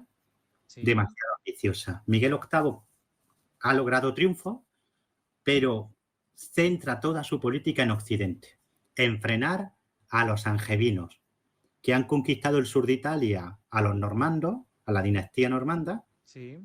y a los Hohenstaufen también, que se habían, habían formado una dinastía junto con, mezclándose, entre comillas, aliándose matrimonialmente hablando con la antigua dinastía normanda del sur de Italia, y habían heredado esos territorios. Manfredo, ¿no?, se llamaba, el último de sus soberanos, y se apoderan del sur de Italia y amenazaban los Balcanes. Miguel VIII se fija este objetivo, acabar con lo que quedaba de los estados cruzados, sobre todo en Grecia, y sobre todo frenar a los angevinos, pero lo hace a costa de la defensa de Asia Menor. Se olvida de Asia Menor, y Asia Menor seguía siendo la base del imperio, ¿no? No ha reconquistado Bulgaria, no ha reconquistado Serbia, el imperio está ahora limitado a lo que hoy sería la Turquía europea, parte de la Turquía asiática, todo lo que hoy es el territorio griego y Albania, y casi todo lo que hoy es Macedonia del Norte, ¿vale? Eso sería el territorio bizantino, Sí, sí, con sí, sí. algunos enclaves latinos y venecianos. Bien, Miguel VIII se fija ese ambicioso proyecto de recuperar el imperio, pero lo desangra. Cuando muere en 1282, Asia, más allá de las ciudades, se había perdido. Estaba ocupado por tribus turcas. Las ciudades seguían siendo griegas, pero en cuanto salías de las murallas, tenías por allí a los turcos campando a sus anchas. Anda. Todo el esfuerzo militar económico de Miguel VIII se ha sido lanzado a una política de altos vuelos para frenar a los angevinos, que lo ha hecho, ¿eh? Si Aragón se apodera de Sicilia en 1282, es gracias a Miguel VIII Paleólogo, a las famosas vísperas sicilianas, que en buena parte están debidas a la diplomacia y al oro de Bizancio, ¿vale? Pero el coste de ese triunfo sobre los angevinos es carísimo, es dejar Anatolia por completo en manos turcas. Cuando muere, 1282, su hijo Andrónico II se encuentra con un imperio desangrado económica y militarmente hablando. Todo lo que habían hecho Teodoro II Láscaris, su yerno Juan Bataxés y su nieto, 1205, 1258, ir poco a poco consolidando económicamente al imperio, dotándolo de nuevo de un ejército indígena fuerte, consolidando el territorio asiático, extendiéndose poquito a poco sin menguar las fuerzas internas del imperio. Todo eso lo ha tirado por la borda Miguel VIII con una ambiciosa política de altos vuelos que sí, que hace que el imperio sea de nuevo una potencia a tener en cuenta, pero a costa de desangrarlo. Claro, claro. Bueno. Ya entramos en la Es que, última fase. claro, es que esto lo hemos visto en muchas veces, ¿no? O sea, de repente parece como que lo hacen que se recupere, vaya recuperando con cabeza, ¿no? Como diríamos ahora, ¿no? Con mentalidad emprendedora, ¿no? Y con una mentalidad, bueno, pues que gestiona muy bien las cosas, que muy realista, ¿no? Sabiendo lo que hay que hacer, pero de repente llega uno y lo manda todo a freír espárragos. O sea, es Sí, que... a veces por ambición, a veces por mala gestión, Claro. pero lo cierto es que el imperio, la base del imperio siempre es la economía, y la economía es que haya prosperidad agrícola y mercantil. Entonces, esa prosperidad agrícola se basa en que el campesinado tenga, por un lado, paz y, por otro lado, tenga una situación lo suficientemente boyante como para que, por ejemplo, una anécdota. La mujer de Juan Bataxés lucía una diadema imperial maravillosa. ¿Y sabes cómo la llamaban? ¿Cómo? La diadema de huevos. ¿Sabes por qué? Porque la había comprado su marido gestionando adecuadamente las granjas que tenía en Asia Menor adscritas al trono imperial, que estaban tan bien gestionadas que solo con la venta de los huevos le Sí, compró sí, sí, esta sí. diadema a su emperatriz. Digamos que son emperadores que saben administrar. Sí, sí, sí, sí. ¿Ya? Ahora llega Miguel VIII y es un emperador con una visión política muy ambiciosa de altos vuelos, pero que se despreocupa por completo de la gestión. Claro. Entonces el resultado es el marasmo económico, que es lo que deja a su hijo. Andrónico II llega al trono, se encuentra con que no hay dinero. No hay dinero, Sí, sí, sí, sí. y no solo eso, sino que como se ha abandonado Asia Menor a los turcos, más allá de las ciudades que siguen siendo griegas, el campo ahora está al albur de bandas guerreras turcas, ahora aparecen los otomanos, ¿vale? Los otomanos que han venido de Asia Central, que son un pequeño grupo de gaziz, de guerreros que luchan, que están en la frontera, que luchan contra los cristianos y van conquistando territorio, ¿no? Pues se convierten en un problema. Todavía no un gran problema, pero un problema, ¿vale? Ockman. Vale, vale. O sea, que Vale.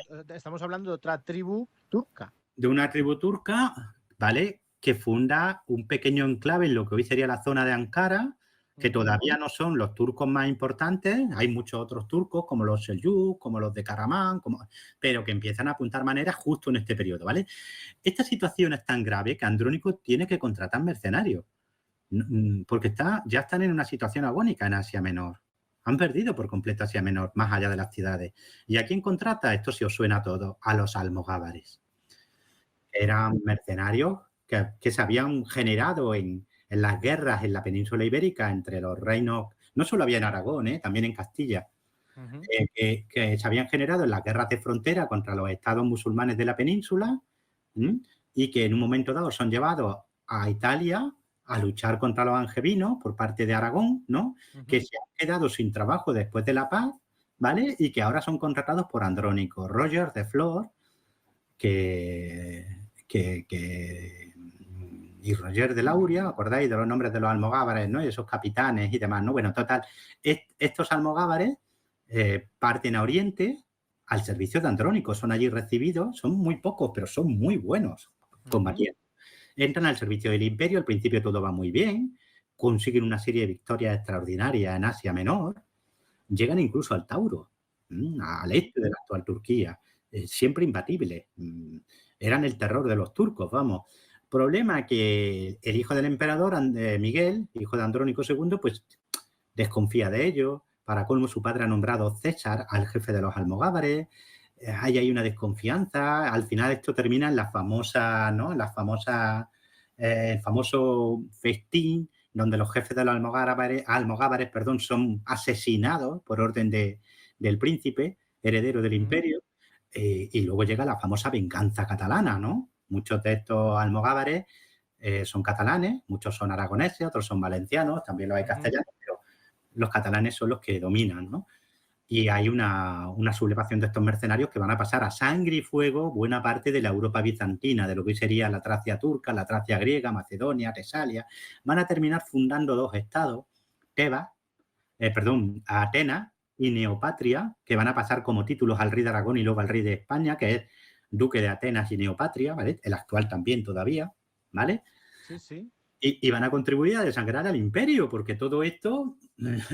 Primero, los almogávares dejan Asia Menor, con lo cual los turcos recuperan todo lo que les habían arrebatado los almogávares y lo amplían. Y segundo, arrasan Europa. Y el imperio, después de los almogávares, está ya en estado catatónico. Por mucho digamos que ha habido una especie de boda roja, ¿no? A los Juegos de Tronos. Sí, ¿no? Pero sí, literalmente fue una boda roja, literalmente, vamos. Y tras esta boda roja, los nobles, sobre todo catalanes, bueno, sí, son mercenarios. Hay algún noble, pero la mayoría son gente de espada, gente de lanza. Tenían el famoso grito que da nombre a la famosa revista editorial, de la que yo me honro en ser ensayista, la de Despertaferro, ¿no? Cuando sacaban el Bracamorte, sacaban el cotel, como ellos decían, el cutel, perdón, que era un cuchillo grande o una espada corta de un solo filo, y decían Despertaferro, ¿no? Despierta hierro. Sí, que por cierto, luego hablaremos. Aragón era el otro grito de guerra. Luego hablaremos de esto porque en la última revista de la caída de Constantinopla eres autor de 2 artículos. Sí, claro, sí, es verdad. Además, un número muy bonito, un número precioso, Sí, muy bonito, muy bonito. Bueno, pues eso, la boda roja, entonces todos estos catalanes, aragoneses, tal, deciden, pues oye, arrasar territorio bizantino y es allí donde está el origen de todo esto que estás diciendo de Atenas, tal, ¿no? En esa parte de los condados catalanes de Grecia, que luego van a pasar que son títulos que va a seguir ostentando el rey de Aragón, duque de Atenas, duque de Neopatria, y que todavía el rey de España la conserva, ¿vale? Todavía nuestro rey sigue siendo duque de Atenas y de Neopatria, también el rey de Jerusalén. No usa el título de emperador porque no quiere, porque fue comprado por la corona española en el siglo XVI. Si quisiera podía usarlo, pero nunca lo usa. ¿Emperador de dónde? Sí, del Imperio Romano. El último detentador de la corona de Constantinopla Andrés, hermano de Constantino XI, vendió el título imperial al rey de España, ¿vale? Y este título sigue estando ahí, pero nunca se ha usado, ningún rey lo ha usado, pero en teoría la corona española es depositaria de ese título. En Vaya, teoría, vaya, vaya, ¿vale? vaya. Nunca se ha usado, ningún rey se ha intitulado así, pero sí se han intitulado y siguen intitulándose como rey de Jerusalén, Sí, duque de Atenas, eso sí neopatria. que lo había oído de Rey de Jerusalén, que bueno, está en disputa con algún otro noble europeo, Sí, ¿no? hay algunos que también lo ostentan. Pero lo de emperador del imperio, eso, eso no lo sabía. Sí, sí. Vale, vale, vale. Bueno, Sí. pues sigamos. Vamos a ver, no fue Andrés, fue el heredero de Andrés. Es que estoy dudoso si fue Andrés o fue su heredero, pero se vendió el título de los paleólogos al rey de España, ¿vale? Bueno, a lo que vamos. La situación del imperio es muy dura y para colmo el imperio la empeora, porque el siglo XIV es un siglo de guerras civiles, sobre todo entre un hombre genial, Juan Cantacuceno, y el heredero de su rey, de Andrónico III, ¿vale? Va a haber una serie de guerras familiares muy duras entre los cantacucenos, la casa de los cantacucenos y la casa legítima, que son los paleólogos, ¿vale? A lo Vale. largo del siglo son guerras civiles muy complejas, no vamos a meternos en ellas porque si no se nos va el santo al cielo, ¿vale? Pero lo interesante es que a lo largo de estas guerras civiles los turcos entran en Europa porque llegan como mercenarios de estas guerras civiles bizantinas, ¿vale? Y al final Vale, vale. terminan poniendo pie en Galípoli, en el estrecho de los Dardanelos, y por último apoderándose de Adrianópolis, la actual Edirne, ¿vale? En la Turquía europea, Sí, sí. Adrianópolis, ¿no? 1360 o 1356-1360 ocurre esto. Ya tenemos a los turcos en Europa, fíjate. Ya tenemos a los turcos. Y llegan porque los bizantinos están más preocupados por disputarse el trono entre los cantacucenos y los paleólogos que en frenarlos. Son años muy tristes porque aparecen emperadores muy inteligentes que en otros tiempos hubieran sido grandes hombres, pero que claro, en un imperio al que por todas partes le salen enemigos, por ejemplo, en la época de la Gran Serbia, de Esteban Dusan, que conquista territorios, que va a llegarse a titular matador de griegos y que va a apoderarse de buena parte de lo que hoy sería el norte de Grecia, ¿vale? Es la época también del imperio, el imperio otomano ya es imperio, el señor del horizonte ya existe, ¿no? Era el título que se daba al emperador de los turcos, señor del horizonte, ¿vale? Sí, sí, sí, sí, sí, sí. Ockman, Orhan empiezan a conquistar territorio. En 1389 vencen ya en Kosovopole al reino serbio, que era la principal potencia de los Balcanes en aquel momento, ¿no? Y todo esto es años en los que los bizantinos, en vez de estar a luchar contra los serbios o contra los otomanos, en fortalecerse, en salvar los muebles, pues están a guerras civiles. A finales del siglo hay un hombre maravilloso que es Manuel II, paleólogo, cultísimo, inteligente, un emperador modelo, pero claro, al que le fallaban las fuerzas. El imperio ya era Constantinopla, Tesalónica, algunas islas, no muchas, ¿vale? Y la mayor parte del Peloponeso, ¿vale? Eso era el imperio. Y tenía control efectivo o era vasallo ya de... ¿Eh? ¿Tenía control efectivo de su Sí, pequeño sí, tenía territorio? control efectivo de Vale. aquella manera porque además tan pocos territorios muchas veces como estaban tan desligados unos de otros, para facilitar su defensa, muchas veces el emperador lo que hacía era nombrar déspota, por ejemplo, de Mistra, a uno de sus hermanos o uno de sus hijos, o señor de Tesalónica a otro, en fin, que más, ya al final de los paleólogos, más que un emperador, lo que tenemos es una dinastía, con un emperador arriba, pero donde sus hermanos o sus hijos también detentan el gobierno de territorio.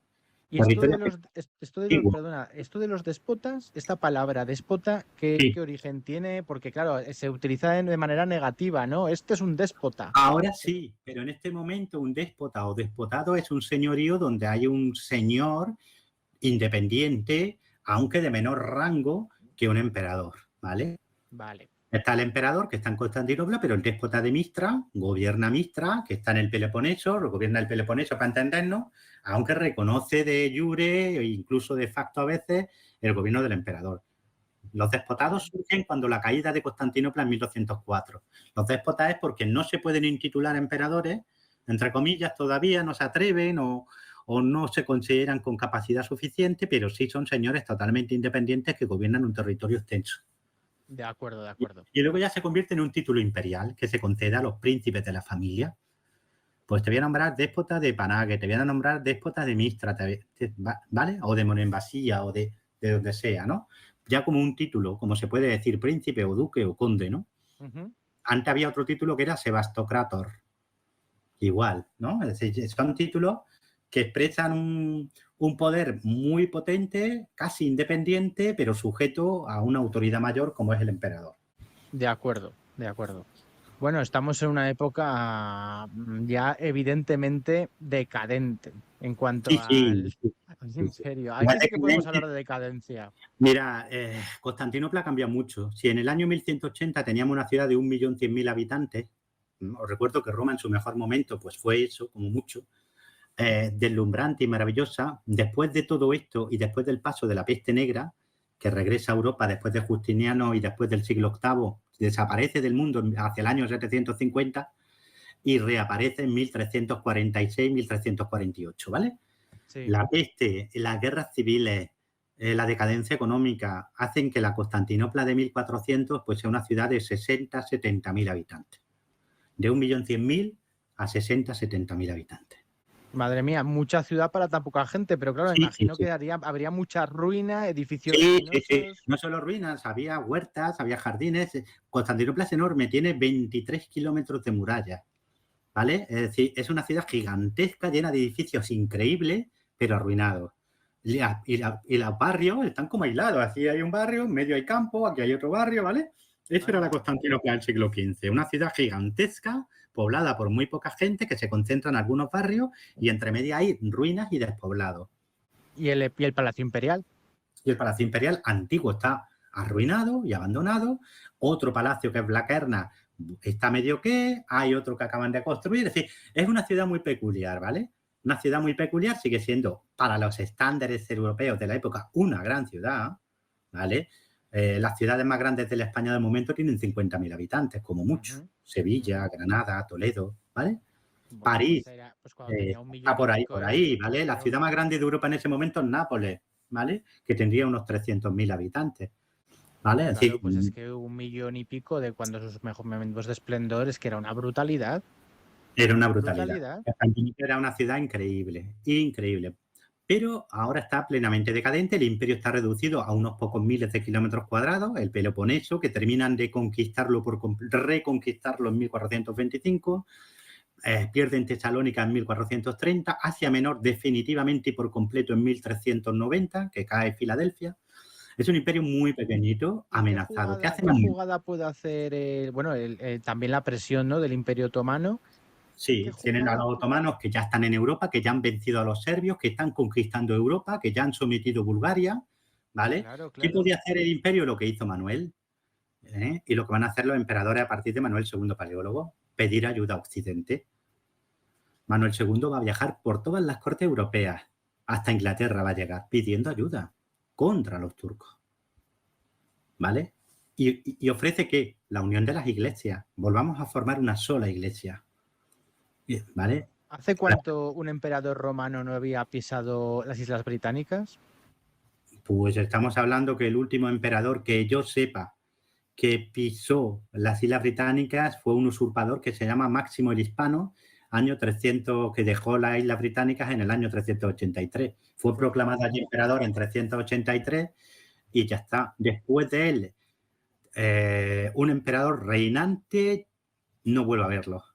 Teodosio el joven, que luego fue Teodosio el emperador, estuvo allí de joven con su padre Teodosio el viejo, pero no como emperador. Sino como emperador. ¿Vale? Claro, claro. El último soberano imperial fue Máximo, que fue proclamado emperador en la isla británica el año 383. Bueno, no, perdona, Constantino III, que también fue proclamado emperador allí en 406. Bueno, 1000 años han pasado. Ha pasado 1000 años y llega Manuel. Sí, Manuel sí. llega y, bueno, va a traer la atención de todo el mundo, en toda Europa, en todas las cortes europeas, todo el mundo va a hablar de él, los sabios de la época estarán contentísimos, está el Renacimiento ya en marcha y todos se asombran de lo que trae, porque viene con sabios, viene con gente muy culta, que estimulan la cultura de las cortes europeas, ¿no? Pero no consigue nada efectivo. Algunos, como el duque de Saboya, sí envían tropas y ayudan al imperio. Y también se proclama una cruzada, que es la cruzada de Nicópolis, 1390, sobre todo es una cruzada francesa y húngara, pero es derrotada por los turcos en 1390. Si el imperio no cae en estos años es porque aparece un gran poder en Oriente, Tamerlán, Timur el Cojo, que en el año 1402 aniquila a los turcos otomanos, a Bayaceto, en la batalla de Ankara. ¿Vale? Y esto hace que el imperio, durante un año, el imperio otomano, se tambalee y son años que Manuela va a aprovechar para recuperar cierta autonomía, recuperar cierta capacidad de maniobra política. ¿Vale? O sea, digamos que el ojo de Sauron se desvía hacia Oriente, deja un poco tranquilo, deja un poco tranquilos a los bizantinos, ¿no? Pero, pero el ojo de Sauron volverá. Vuelve enseguida porque, claro, estas guerras civiles que hay en el Imperio Otomano después de la derrota a manos de Tamerlán, que se retira y que pone su ojo primero en la India y luego en China, ¿no? Los turcos tardan unos años en restablecerse, pero para 1422 ya están asediando de nuevo Constantinopla, ¿vale? Jolín. Ya tienen un soberano capaz, ¿vale? Y ya están de nuevo dominando Europa y estos años son años de expansión turca. En 1444 hay una nueva cruzada, la de Varna, fundamentalmente de nuevo francesa y húngara, que es aniquilada en la batalla de Varna, 1444, y esto ya prácticamente es la sentencia de muerte del imperio. Tan solo 6 años, 7 años más tarde sube al trono un joven muy ambicioso, durísimo, inteligente, pero también cruel hasta decir basta, que se llama Mehmed el Conquistador, el Fatih, el Conquistador, y sube también al trono un poquito antes otro hombre genial que es Constantino XI, el último emperador romano. Son dos hombres muy diferentes, los dos dotados de grandes características, pero claro, uno controla una ciudad medio muerta, Constantinopla, algunos territorios en las islas y en el Peloponeso, y el otro dueño de un imperio que va desde el Danubio prácticamente al Éufrates. Claro, Constantino XI, porque era Constantino XI Dragases paleólogo, ¿no? Sí, porque su madre era de origen serbio. Era de origen serbio, de la familia de los Dragace, de los dragones. Y este emperador era un emperador que estaba adornado de muy grandes virtudes. Había demostrado sus capacidades como déspota en Mistra. Incluso había hecho un intento de reconquista de Grecia. Llegó a apoderarse de someter a Atenas, Tebas, Tesalia, Épiro, ¿vale? Pero, vale, o sea, que digamos que no era, porque a veces parece como que este emperador, a pesar de prestar batalla y morir en batalla, en principio, este emperador parece que a veces lo retratan como un tontito, ¿no? Como un tontito, pero de eso nada, de eso vale nada. La pena leer su biografía y las fuentes de esta época como Calcocondilas, por ejemplo, o como su secretario, vamos a llamarlo así para facilitarlo, su secretario más cercano, ¿no? Su hombre de confianza que nos deja una biografía, un diario, Jorge Estrances, ¿no? El retrato que nos hacen de él no es en modo alguno de un tontito, sino un hombre muy inteligente, moralmente muy sólido, valiente en el combate, pero evidentemente a un hombre al que le superan las circunstancias. Él tiene un error de cálculo, ¿vale? Cuando Mehmed el Conquistador llega al trono, lo minusvalora. Cree que este jovencito de apenas 20 años va a poder jugar con él, porque él es un hombre que tiene ya mucha experiencia. Ha nacido en 1405, tiene 45, 46 años, tiene mucha experiencia política y militar y dice, bueno, él tiene mucho, pero yo tengo la experiencia que él no tiene. Y trata de jugar diplomática, políticamente con Mehmed, pero con Mehmed no se juega. Mehmed tiene claro que él quiere ser un nuevo Alejandro, un nuevo César. Él, su modelo, es la antigua Grecia y la antigua Roma. Lo tiene claro. Era un hombre cultivado también, ¿no? Sí, cultivado y cruel. Porque cuando mucha gente te dice, no, es que la gente culta, la gente que viaja, no, Mehmed viajó y leyó. Pero Constantino ha hecho ese falso cálculo, considera que Mehmed es muy joven y que eso le da la oportunidad de conseguir cierta independencia, cierta capacidad de maniobra para fortalecer al imperio frente a los turcos de nuevo, ¿vale? Pero se equivoca. Lo primero que hace Mehmed es declarar expresamente que quiere conquistar Constantinopla. Él se considera el heredero auténtico de los Césares romanos. De hecho, cuando conquiste Constantinopla se va a intitular como Caesari Rum, César de los romanos, ¿de acuerdo? Construye una fortaleza en el Bósforo, Rumelizar. ¿Para qué? Para impedir que pueda venir ayuda por mar a Constantinopla en lo posible. Reúne un ejército como nunca antes se había visto. Funde cañones como nunca se habían conocido. Ya estamos en la época de la pólvora. De hecho, el Imperio Otomano va a ser un imperio de la pólvora. Va a contratar a un ingeniero húngaro, Orbán, que va a construir uno de los grandes cañones de la historia, tan grande que hacen falta 32 bueyes para desplazarlo y más de 1.500 hombres para abrirle camino, ¿de acuerdo? Va a rodear Constantinopla con 200.000 hombres, va a reunir una gran flota. Frente a esto que tiene Constantino, 6.000 romanos y un número parecido de aliados y de mercenarios. Como mucho 17.000 hombres, por ahí veréis 9.000, 9.700, esto es una tontería. Una fuente cercana, contemporánea, Zarzana, nos da bien los números. 6.000 soldados romanos, unos 5.000 voluntarios reclutados entre la población de Constantinopla, ¿vale? Y unos 6.000 aliados y mercenarios latinos, venecianos, genoveses, aragoneses y catalanes, ¿vale? Va a ser una de las grandes. Y supongo Dime. que también muchas promesas, ¿no? Sí, el Papa había prometido ayuda, enviaría algo de ayuda, 3 naves con un grupo de mercenarios. Venecia prometió ayuda, pero nunca llegó a tiempo, ¿de acuerdo? El rey de Hungría prometió ayuda, nunca la envió. Una cosa, Constantinopla, ¿por qué era tan inexpugnable? Por su muralla. Porque tienes una ciudad que en el siglo V fue dotada de un sistema de defensa maravilloso, que son, vamos a describirlo rapidísimamente. Tú tenías primero un foso de 18 metros de ancho por 6 metros de profundidad. 18 por 6. Si salías de ese foso, que era inundable, te encontrabas con un antemuro de piedra de 2 metros de altura sobre el que había un balum de madera. Detrás de eso había un peribolos, que es una plataforma de combate de 16 metros de ancho, desde la que tú puedes defender ese muro, ese antemuro y el foso.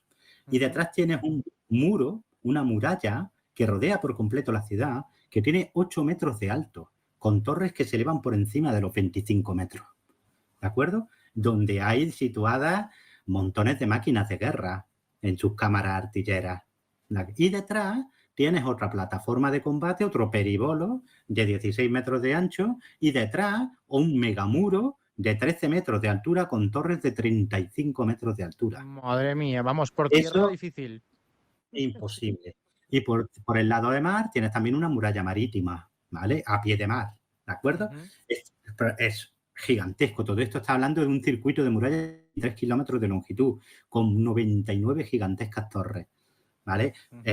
Para eso necesitas meter la artillería. Sin artillería y sin flota, Constantinopla es inexpugnable. De hecho, muy pocas veces, la ciudad fue sitiada muchas veces, ¿vale? Los propios turcos ya lo habían intentado en varias ocasiones antes, pero para tomar Constantinopla te hacía falta, primero, un ejército gigantesco, como el que movilizó Mehmed, segundo, artillería, porque la artillería sí es capaz de abrir estas murallas. Aún así, Mehmed le costó Dios y ayuda, 50 y tantos días de asedio, docenas de miles de muertos. Él estuvo a punto de tirar la toalla. Si el último ataque, el del 29 de mayo, no hubiera funcionado, y estuvo a punto de no funcionar, Mehmed tenía que retirarse porque no podía sostener más el asedio. Sí, por poco no se salvó Constantinopla. Es uno de los asedios, yo creo que el más épico de la historia universal. De hecho, inspiró a Tolkien para el asedio de Gondor, en El Señor de los Anillos. Y yo creo que vale la pena que os acerquéis a él. Viene en el libro de Runciman, que es un clásico, La caída de Constantinopla, o bien en este número maravilloso de Despertaferro que acaba de publicarse, ¿vale? Pero de verdad que es algo realmente épico y increíble. El último emperador moriría combatiendo, ¿vale? No hay mejor muerte para un imperio, ¿verdad? Más épica. El último emperador romano murió combatiendo por su imperio. Mehmed, que entró, se proclamó Kaiser Rum y de hecho siempre se consideró el verdadero heredero de Roma. De hecho, los sultanes, los señores del horizonte de Constantinopla, van a seguir llamándose a sí mismos César y Rum, Kaiser y Rum, y cuando escriban a Fernando de Habsburgo, por ejemplo, o a Carlos V, nuestro Carlos V, le van a reprochar que ostenta el título de emperador de romanos cuando ellos son los auténticos emperadores de los romanos. ¿Vale? Claro, lo único que cambia es un poquito las costumbres y la religión, ¿no? Pero sí, claro. por lo demás... Sí, de hecho, muchos bizantinos van a entrar al servicio del Imperio Otomano y no pocos grandes visires van a ser de origen griego, ¿vale? Bien, mira, en Lepanto en 1571, más de la mitad de los tripulantes y de la flota otomana que se enfrentó a a la Liga Santa, mandada por España, Venecia y el Papado en 1571 en Lepanto, más de la mitad eran griegos, ¿vale? Ujú. Bueno, Sí, sí, sí, este sí. es el final de Bizancio. Hemos terminado ya el imperio bizantino, Sí, pero hay unas cositas que, vamos a ver. Em, el tema por ejemplo, en las defensas de Constantinopla hay una cosa muy famosa, que es una cadena que iba desde la zona de sí, Galata hasta el Cuerno de Oro, ¿no? ¿Qué función tenía sí, todo esto? Porque también forma parte del plan defensivo y y los turcos, Mehmed hizo un plan bastante ingenioso, ¿no? Para sortear sí, esto. sí, claro, sí, sí. La cadena se pone en el siglo, que sepamos, se pone en el siglo VIII, durante el asedio árabe de Constantinopla. Esta cadena iba desde las murallas marítimas de Constantinopla hasta Gálata o Pera, como a la Torre de Gálata, ¿vale? Esto Ujú, hace, ¿qué hace? Cerrar el Golfo, que es el Cuerno de Oro, que es a donde dan los puertos principales de Constantinopla. Constantinopla tiene varios puertos, es una ciudad que está enclavada en el Cuerno de Oro y en el Bósforo, ¿vale? Mira hacia el Mármara por un lado y hacia el Bósforo por otro, ¿vale? ujú. Y el Cuerno de Oro, digamos que es un pequeño, es un golfo que da acceso a los principales puertos de la ciudad. Entonces, si tú tiendes esa cadena y cierras el Cuerno de Oro, pues puedes tener tu flota anclada ahí, pero los enemigos no van a poder atacarte por el Efectivamente, lado del mar, ¿vale? de Porque la acuerdo. otra parte es mucho más difícil de atacar. Es decir, ya te concentras en defender la tierra, ¿no? El Ujú. territorio terrestre, ¿no? ¿Qué hace Mehmed? Coges parte de su flota, una serie de naves más pequeñas, las fustas, las coloca sobre ruedas, tala el bosque que hay en medio, que es la península de Gálata, es como una peninsulita que cierra el golfo del Cuerno de Oro por ahí, ¿vale?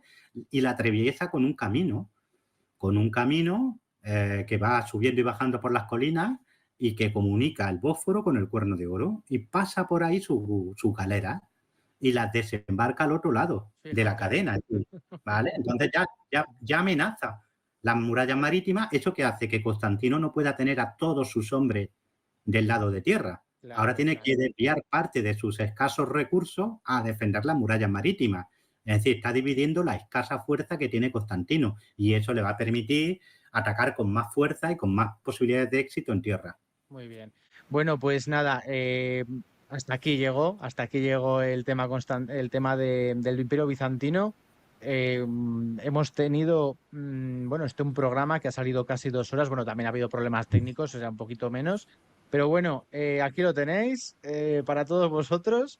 Y bueno, ha sido espectacular, ha sido todo un honor que esta clase magistral de uno de los mejores bizantinistas de habla hispana, pero yo creo que del mundo, que es José Sotochica. Y Muchas bueno, gracias. pues nada, José, eh, mm, despídete. Sí, bueno, darte las gracias porque han sido unos días muy bonitos.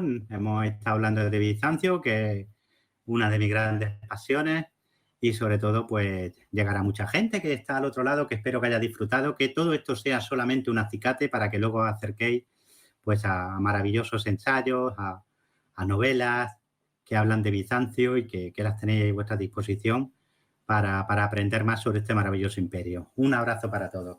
Bueno, pues ahí queda dicho y sobre todo, pues eso, los libros de José, que ya los dijimos algunos en algún otro programa, y luego pues esa última revista de la editorial Despertaferro, que es La caída de Constantinopla, que es brutal, ¿eh? Es brutal, es brutal, sobre todo del tema de los turcos, se ocupan, me parece que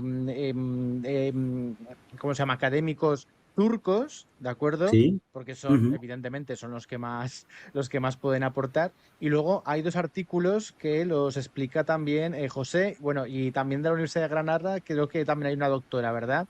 Que también Sí, está... está mi maestra, Encarnación Moto, que Ujú. fue mi directora de tesis. Está un compañero del centro también, si no me falla la memoria, creo que también escribe. Escribe también la doctora Panayota Papadopoulou, que también es compañera en el Centro de Estudios Bizantinos. Es un número Sí, sí, es muy bonito muy... porque yo os lo recomiendo ya no solo por nosotros los que escribimos, sino por las ilustraciones que son alucinantes y por los mapas. Y no creo que haya nada parecido en español sobre la caída de No, Constantinopla. no, bueno, ni sobre la caída de Constantinopla, ni sobre esos mapas maravillosos que hace Despertaferro. O sea que, Sí, sí, sí, sí, es increíbles, maravilloso. increíbles. Bueno, pues nada, lo dicho, hasta el próximo programa y muchas gracias, José. Igualmente, cuídate mucho y seguimos hablando. Cuídate.